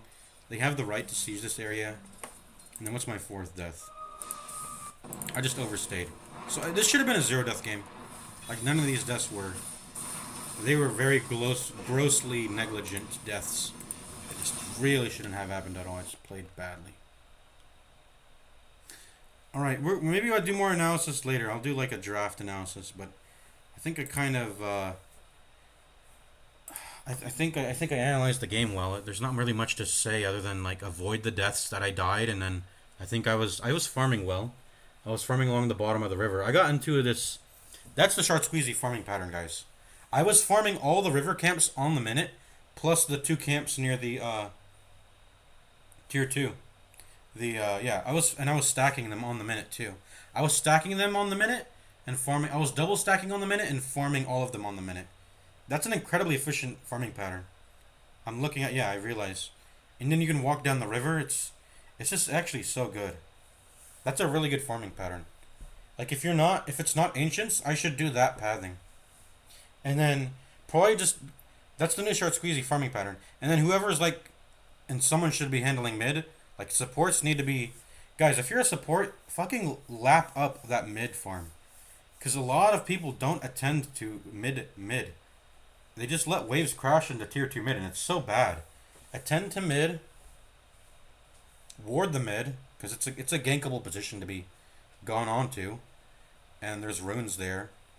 But like ward mid, put a lane ward somewhere in there. It doesn't have to be seeing the rune, although you probably want one that can see the rune, obviously. But ward mid, collect farm on mid, and then in your downtime, if they're doing proper farming, short squeezy farming pattern, I should be giving up that camp near the tier 2 to the support that's farming the mid. They should just farm that, because I don't have this. I'm already like at maximum with the build I had. At least I was at maximum farming. I was farming the most amount of camps I could on the minute. Let me count actually. 1, 2 camps. Those are the 2 camps above the tier 2 bottom on Radiant. Then the ones on the river are 1, 2, 3, 4. I was farming 6 camps every minute and stacking for 2. It's insane the efficiency I'm doing. And yeah. I need to carry around wards with me, and I need to okay, so good warding spot for this farming pattern is you probably want like a ward on the I know there's a warding spot inside inside the river somewhere. Like it's near the small camp and ancient. That little mound near the small camp in the river is it upgrades, but it starts off as a small camp. There's a warding spot on there. I need to ward that so that when I move into to farm those ancients, I know there's no enemies there. And I should probably even do a lane ward further back, maybe. But yeah, and then for securing that sort of invadable jungle territory and above there, I know I put one on the hill. I mean, I'm just gonna go into the game. I'm gonna show you guys. Why am I just sitting here just talking?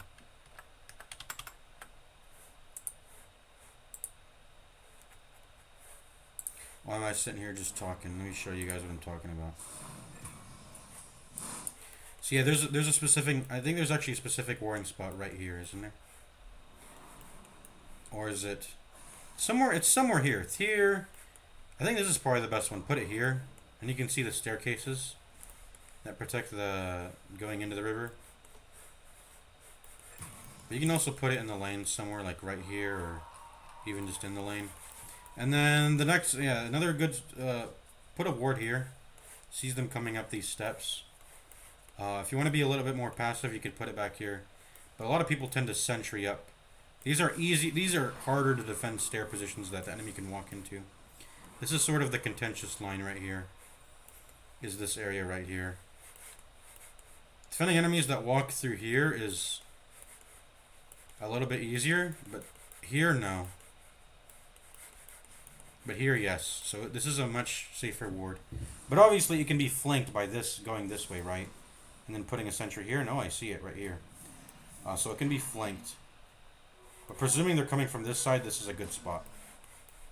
If you want to be really reserved, you just put it here, right? And that's chill too. The problem is that this becomes a contentious camp, though. And then you're not clearing it on the minute. And that sucks. And the same thing can be said for this ancient. If you don't put a ward up here or up here and you put it more reserved, like back here, like what are you getting, really? I guess you get all of this area to traverse when it comes to... I don't know. Is this even a meaningful area to be able to walk through? It might be. But like, why put down wards you aren't intending to defend? I don't know. If you put a ward here and here or here, you can defend this. You can farm this ancient on the minute, because you can see who's what a friggin' there. If you want to be really reserved, you can put a observer right here. And sometimes if the enemy's powerful enough, you have to do that. You have to put it like right here, up on this hill.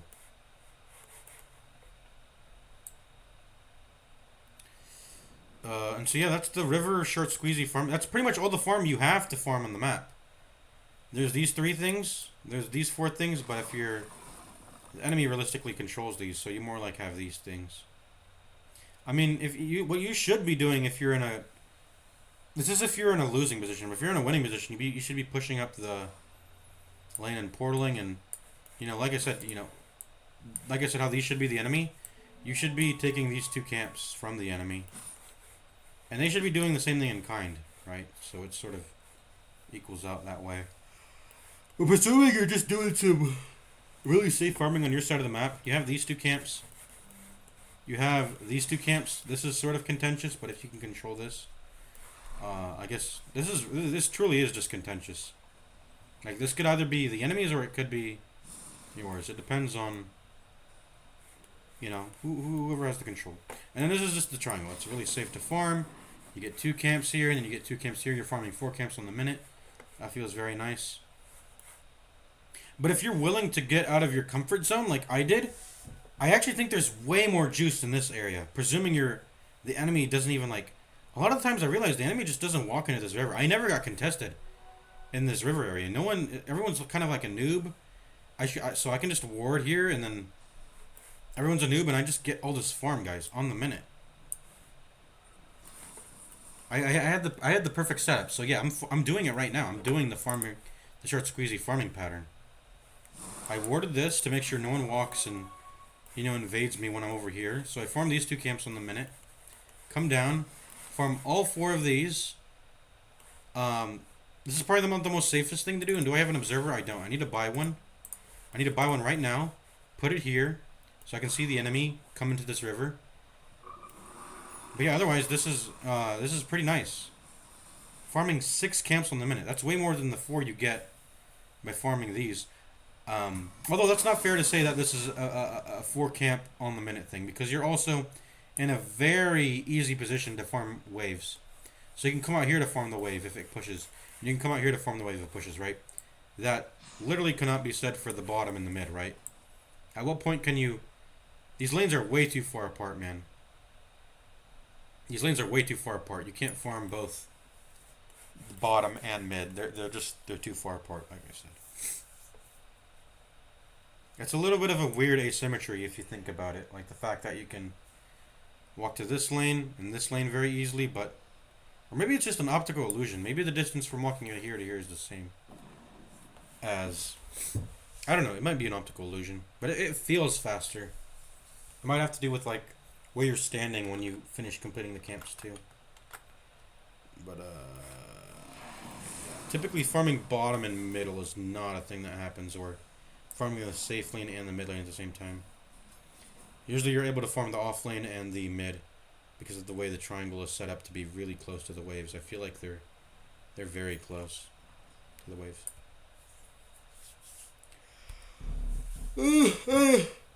Anyways, short squeezy farming pattern solved. I pretty much solved it this game. Like I felt this game feels good because like I learned the short squeezy farming pattern. I also drafted just to have the short squeezy farming pattern. I have arc lightning hands. You know, that's a very powerful thing to have. I don't know. I'm kind of feeling like maybe I'm regretting the golems, but like it was really important that we stole away a lot of what we did. What the fuck is this guy doing? Pushed way too far up. But yeah, I think it's really important we stole away what we did from the Undying. This guy, imagine if this guy had Warlock, Tombstone, Golems, and Fatal Bonds. This guy would be too powerful. But luckily he had some pretty subpar abilities compared to what he could have. I think Golems would have been stronger. I think Upheaval's not that good. And I don't think Decay even fits into his build. If you're going Upheaval, you're not going to be able to spam out Decays, so this build sucks, and it could have been better. He could have had things if we didn't deny him. So I think it was kind of important to deny Golem. To deny... And Golem's just a good ability, man. Like, it doesn't matter who presses it. It's just a solid ability. Doesn't... It's one of those abilities, like, yeah, you would prefer a support to have it, because it doesn't necessarily synergize with items super well. I mean, it kind of does. Its Ag Scepter is the double Golem. But beyond that, it's like getting a Hex on a core, right? Like if you get Hex on a core, that's chill. I mean, you probably want a support to have it because they don't need to. You know, it's the same thing with like Lotus Orbs.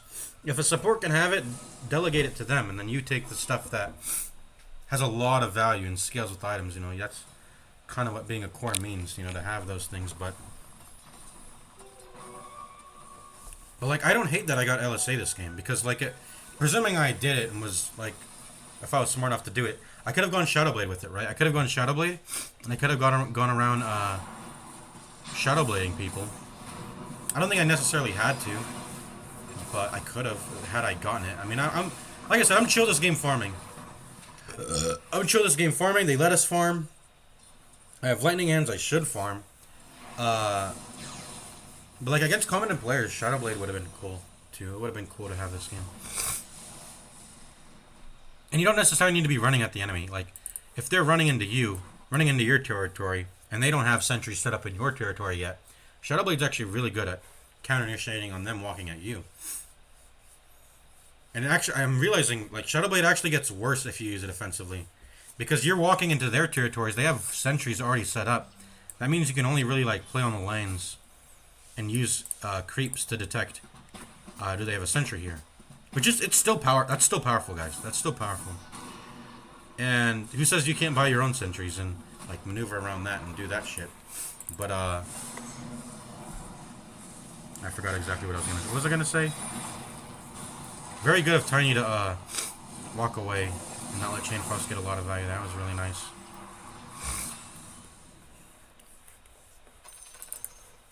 I'm doing toxic tips on High Fish here. You know I had to do it to him though.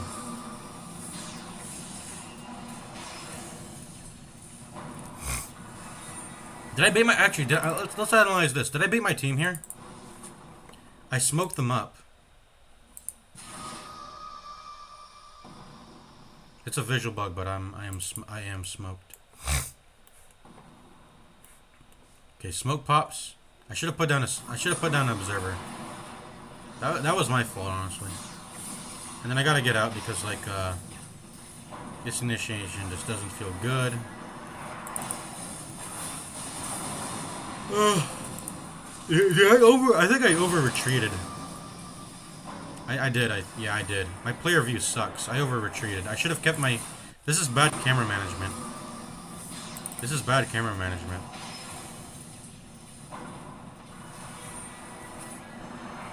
Yeah, this is bad. Just because Tiny died doesn't mean I should, like, get away entirely. I need to stick around to fight.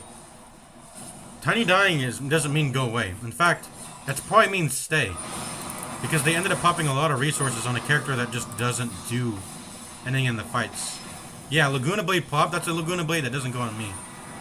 So I needed to come back here way faster. This is really... I over-retreated. The camera management sucked. Oh, okay, it makes sense. You know what? You know why I fucking over-retreated? Because the fucking Chain Frost. I don't want to be standing around teammates. I think that's why I was, over-retreating. Chain Frost is just really annoying like that. Like, you can't... Like, you're just not allowed to group up, or Chain Frost is gonna fuck you. It's like Black Hole. You don't want to walk into a black hole. Same thing about Chain Frost, although Chain Frost is, weaker than Black Hole, honestly. In terms of, the way that does that. Please don't get any hearts on Golem. What are they talking about? Please don't get any hearts on Golem? What? I have Golem. What is he talking about? Does he mean Tiny? Don't get heart on Tiny? I don't even have the champions of Grow Goroth or whatever. Did I say Grow Goroth? Isn't that a fucking Fear and Hunger reference? Grow Goroth. It's just Goroth, not Grow Goroth. But, yeah, what was I gonna say? I over-retreated there. That's. I guess I want to do analysis of these. I want to do an analysis of these games after the next day. I don't want to do it immediately after playing. Honestly, I don't have it in me. So what did I get? I got some progress. Let's see. Centaur, cool. Let's go ahead and claim those. Got Lena. Cool. I got Lion. Cool. Warlock. Cool. Alright. Alright. So what am I crafting now? Let's see. Rathalos Helm. Sure, I'll craft that. I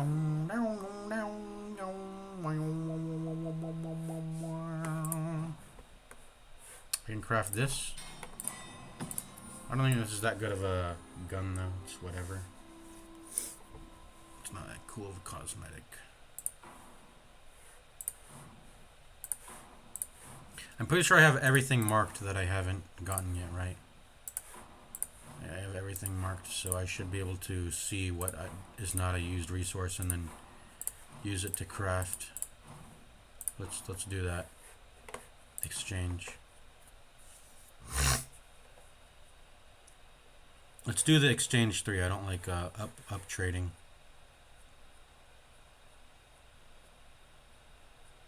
Okay, I don't have any threes in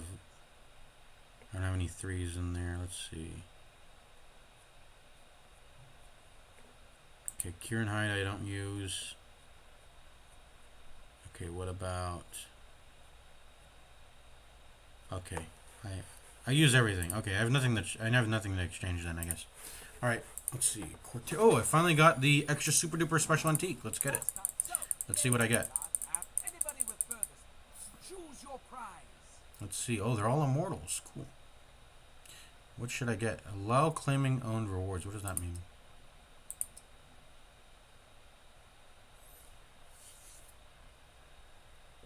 Hey, what does this mean? Allow claiming all rewards. What? Owned rewards, not all. I'm Googling this. What does this mean?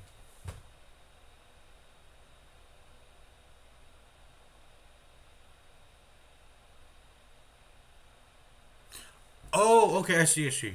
Like, if you already own it, it's a fail-safe to prevent you from getting something you already own. Well, I don't own any of these. Is this a cool one? Headshot. It makes the quack sound every time you activate a headshot, right? Isn't that funny? That's cool. Let's demo it.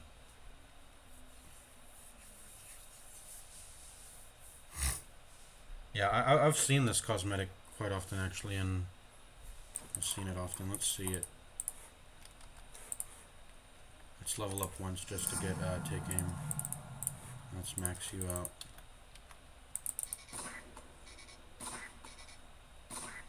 Yeah, it does the quack noise. And it doesn't do that without it, does it? Or maybe it does. Does it? Sound. Yeah, it just says sound. Okay. Wait, what happens if I press X? Do I have to claim it on this screen right now? That'd be fucked up if pressing X denies me from getting the reward. What should I get? I mean, what's the coolest? The poison attack becomes cooler. Let's try that.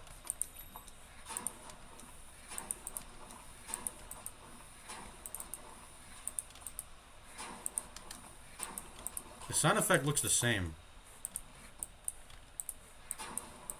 Or the sound effect sounds the same. But I guess it's got a cool visuals. I don't know. I don't know if I... Are these all sort of just the same as the regular one? Oh, that looks pretty cool. Seems kind of pay to lose, though. You're just giving your enemies a lingering visual to tell them where your last location was. Imagine having Blink Dagger and then pressing W and then wanting to...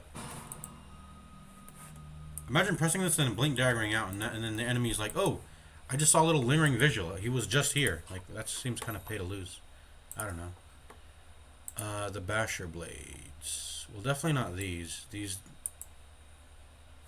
Well, they look kind of cool. They look kind of cool. The problem is they can't be used with the Persona, can they? I actually do kind of like the look of these. These look good, but no custom sound effects or anything like that. It's just a visual, flashy thing, which is cool, but yeah. I gotta remember, guys, I play ability draft, so... Wait, what does this change? What got changed here? The W?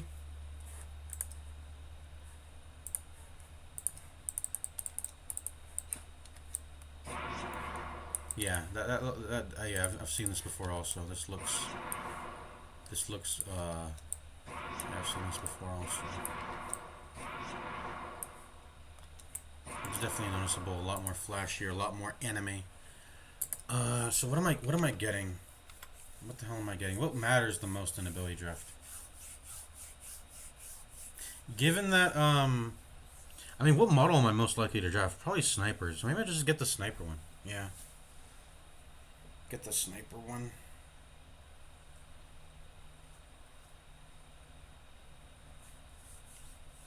The thing is, you need to draft headshot with it, but I guess even without headshot, it looks kind of bedazzled. I don't know. I was also thinking AM. I didn't think of situations where I might want to get AM. Like, that's a good model. It has low base attack time, even if he is squishy. I think it's worth it to make up for the lack of tankiness to keep that base attack time being very low. So maybe just get like, but I think I like using the Persona with AM, and this doesn't do anything for the Persona. The Persona has its own set of, that's how Personas work. They have their own set of cosmetics. That's how Personas work. So let's see. When I get Blink Strike, would I ever get it with Ricky? Yeah, probably. What about Poison Attack and Viper? Probably not. What about Earthshaker and Enchant Tome? Probably, actually. Doesn't he have some, he has some talents that relate to it, I think. Yeah, 20. 20 is an Enchant Totem talent, and 25 also. Wait, those are quite meaningful. And you get base damage on 10. So it's pretty much only your level 15 that won't have a talent. You just get gold there. But this does have some meaningful Enchant Totem synergies if you decide to draft Enchant Totem. Maybe I just get this then. I mean, it's kind of pay to lose though, but it looks cool. Maybe I'll get this Enchant Totem. Yeah, it's actually pay to lose because in the original ability there's no lingering visual, but like, why would you want to have a lingering visual to give to your enemies? And like kind of like shows off your aftershock radius, doesn't it? I don't know. Maybe it does. I don't know. Maybe it doesn't.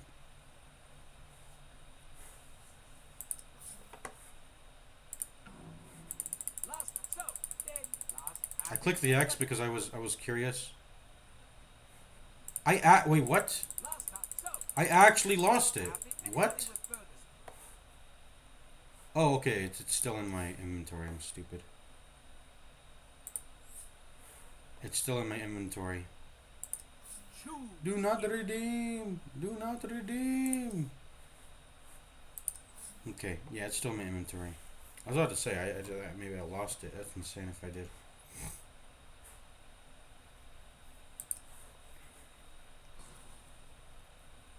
What are these? What are these things, by the way?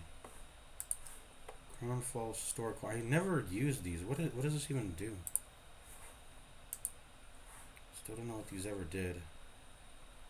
Crown Fall. I think the lore heads really like this because it had some lore shit in it or something.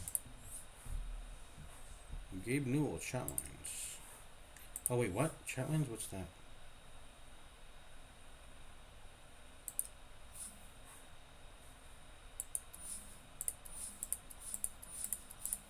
Oh, I have chat wheels.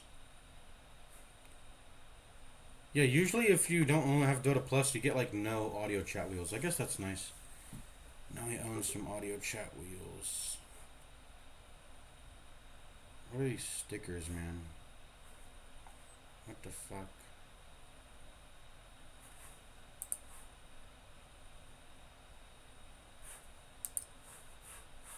Hold on, I want to look for something.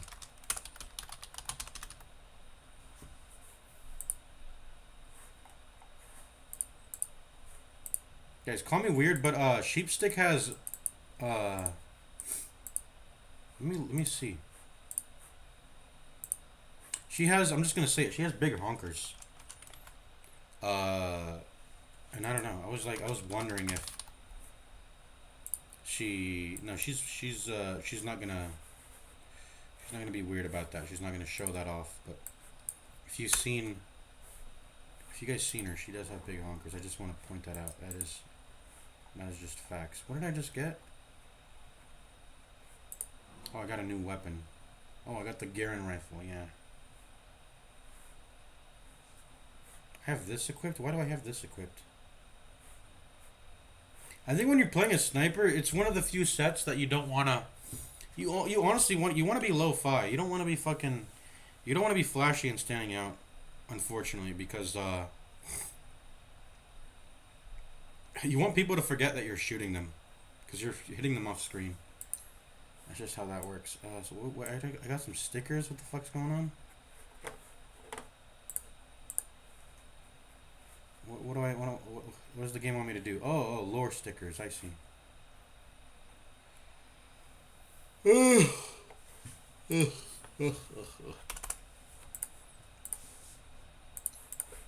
Oh, did I win 3 games this week? Let's claim our shards. Blink dagger effects. It sucks that you can't permanently keep these. It would be really cool if you could keep these like custom teleport and blink dagger effects. They've been giving these out every Quarterios Curios, of which there have only been 2. But yeah, they've been releasing these every Quarterios Curio, and that's cool. I wish you would be able to keep. They had a. Yeah, I wish you would be able to keep these. These are cool, but they go away when the event is done, which sucks. That doesn't even make sense. Why aren't you able to keep your effects after they're finished? That's weird. Let us keep our effects, man. All right. So what am I claiming? I think it's gonna be the sniper one, but let's see if. So I don't have that little. Let's see.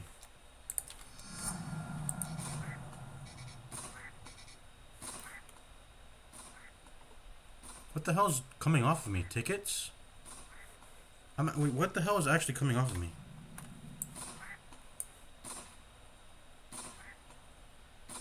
Wait, what does that say? I gotta read it.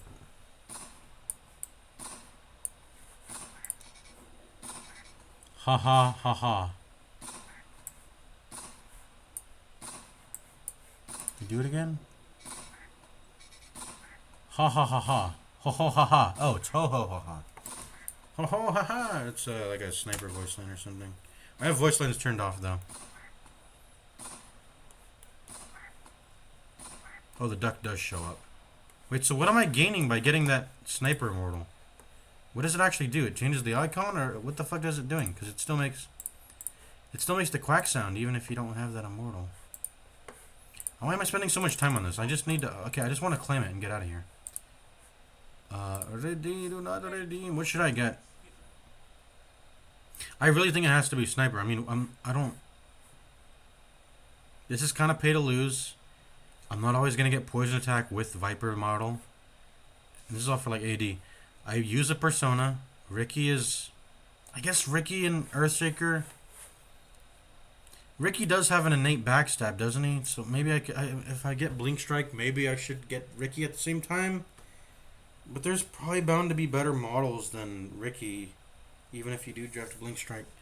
I don't know. Now, you are not locked into using Ricky just because you got Blink Strike. That's just, that's not a thing. You don't have to do that. And backstab is not even that good of an innate, honestly. Backstab is not that good of an innate. It's not. Because the enemy has to be running away for you to proc it. And so that conditional is way too... It's not good. It's not a good conditional to have. And backstrike is not enough. It's one attack. It's one attack against their back.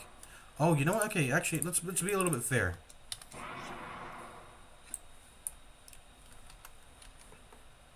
Okay, let's get moon shards. How about that? Let's get moon shards.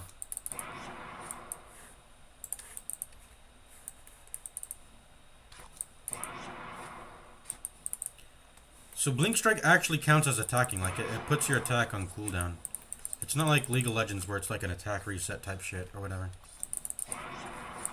I guess you get to you get like 2 attacks in, technically, if your attack speed's high.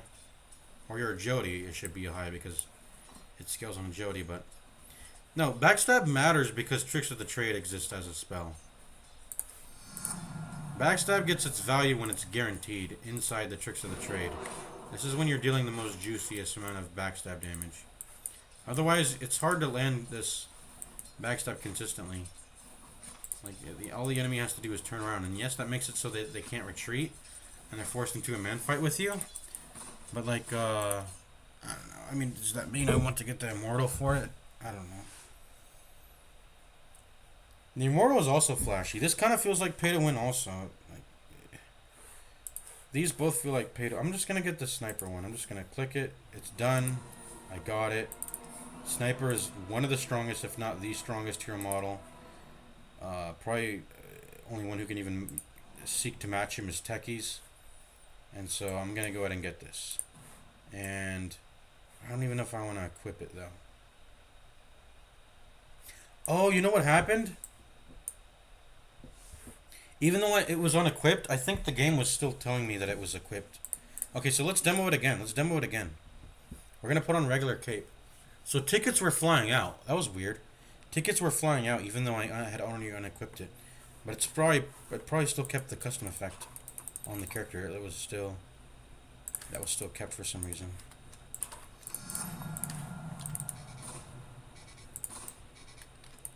Okay, so the quack sound is not natural. That comes from the Immortal. Okay, that was the best decision to make then.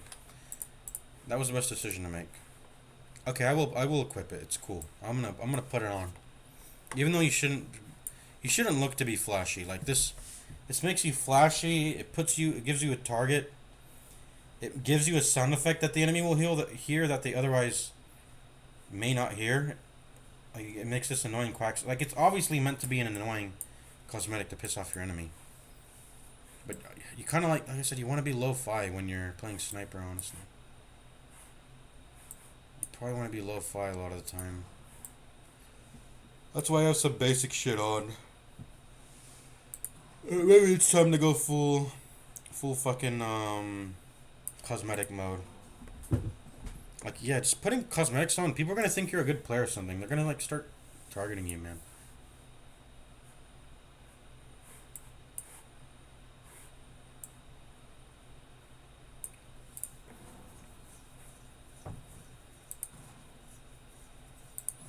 Yeah, let's put on the most flashy shit ever.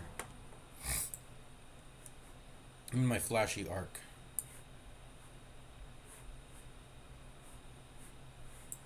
Oh, some of them affect the feet? No, that was just this one. This seems the most gaudiest and bulkiest. Even though the knife and shotgun shells look cool, I don't play on high enough settings to see that shit, man. Yeah, pauldrons. Let's put on this fucking... What do I have on right now? The regular one? Let's put on the fucking helmet like that. That looks cool. And then the weapon, let's make it... Let's get that shit going. Put on this one. This looks cool. It's got a little... This looks cool too in its own way, but this one's... This looks cooler, I think, compared to the... Well, does this have any custom effects? No, it does not. It just looks a certain way.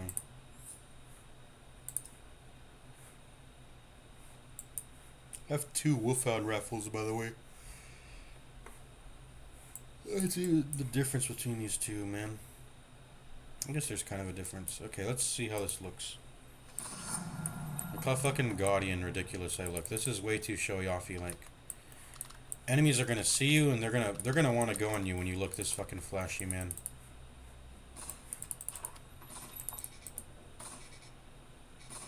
Hey, where's my quacks? Actually, where's my quacks? Let me... Okay, I'm gonna quit and rejoin. Where are my quacks, man? Where are my quacks? I have the cosmetic on. What's going on? Okay, we spend too much time in the Dota 2 client. I wanna play some No More Room in Hell if that's a thing I can do. I'm gonna open No More Room in Hell, guys. No Darkest Dungeon today. I guess. I mean, I've just streamed too long. That's why. Let's get in. No More Room in Hell.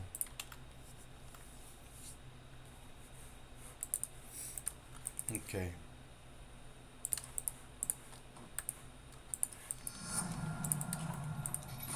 There we go. Got the quacks. Got the quacks and the tickets.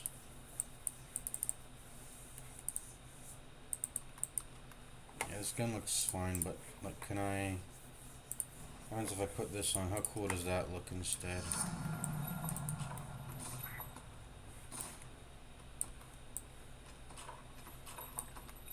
Yeah, it's just too tiny. I want it to be pointing out and sticking out. I want it to be long. I want my rifle to be long. I mean, this looks... This would be cool if it looked longer, but it's too fucking short. This... Wait, why does it have a blade? Hold on. If you're really close to the enemy, will it, like, swipe them as a melee or something? No, it does not. It does not do that.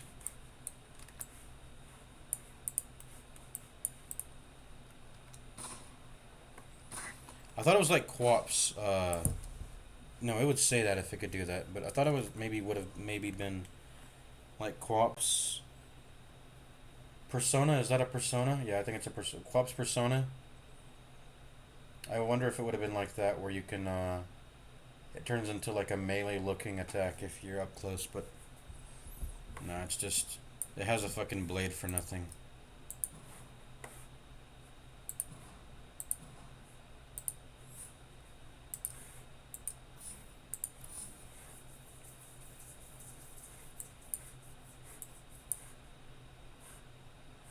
Yeah, I want my gun long. This is the longest gun. Event rewards. Oh, these are like the better versions. In bundle, Stonefire. Is this longer? It's not. What bundle? Oh, you have to buy it. I was like, what bundle? Who else should I customize? Anti-Mage, do I have the persona on? I do. There we go. And I think I've crafted some stuff, so let's put it on.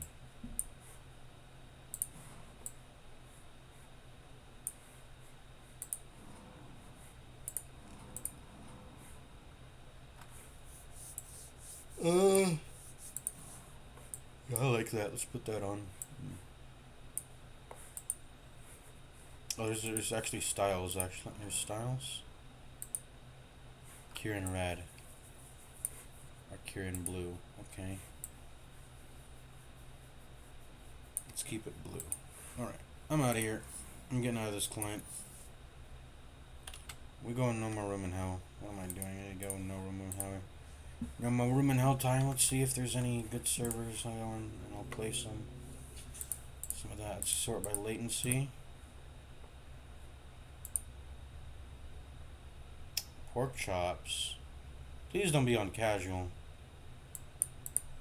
But this seems interesting. Custom server. The server's popping. There's a lot of people. Let's do this. But like I said, I'm wary about I'm wary about it being a casual difficulty. I don't like casual difficulty. It's too baby for me. Casual difficulty is too baby for me. NMO Trap Club. I've heard good things about this. I think someone described it to me. And I think this is the map he was describing. He doesn't know the name of it. But when I was playing with him, he had described a map where you were in like a sort of club or thing. No, it's casual. It's casual, man. We're on a boat. This is cool.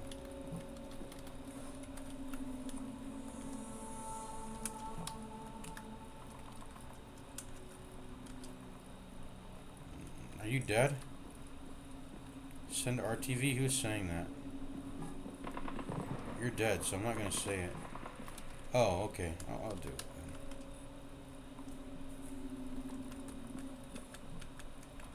Thank you. Oh, yes, thank you. I also want to change the difficulty. No! Minor detour. This shit sucks. Okay, I'm out of here. I'm out of here. I don't... This map sucks.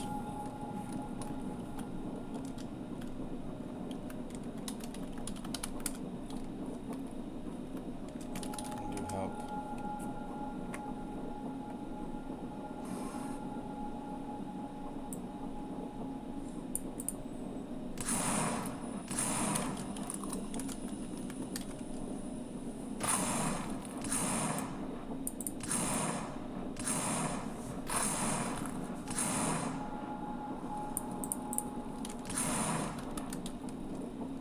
What the fuck am I looking at, by the way?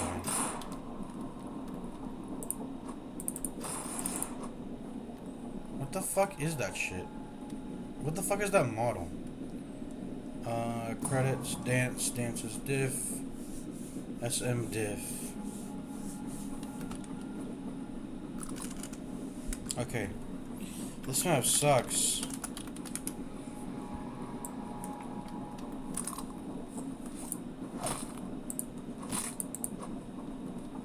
There's friendly fire?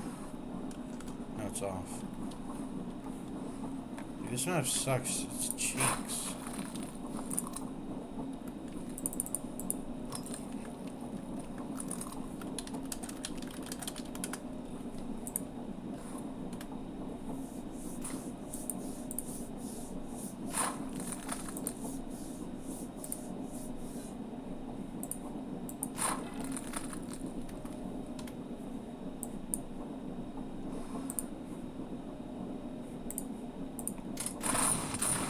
Play a Left 4 Dead map.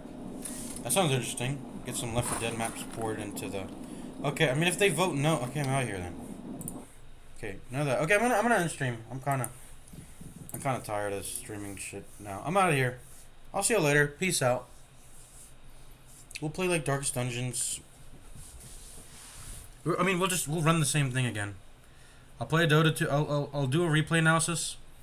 Then a Dota 2 ability draft game. Then see if there's no more room in hell popping. If not, otherwise I'll go to Darkest Dungeon. But I spent too much time like sitting here and talking my fucking running my mouth about Dota 2 without that replay analysis or whatever. I don't know. I spent too much time running my mouth. I need to focus on the game and stop talking about. Stop having this like stream being a distraction for me when I'm playing. It's fucking me up, and it's making me... If it was just playing worse at the game, that would be okay with me, but it's actually, like, impeding my ability to learn, which is caused by playing worse. You know, it feeds. It's sort of the same thing to say that. All right, I'm gonna see you later. Peace out.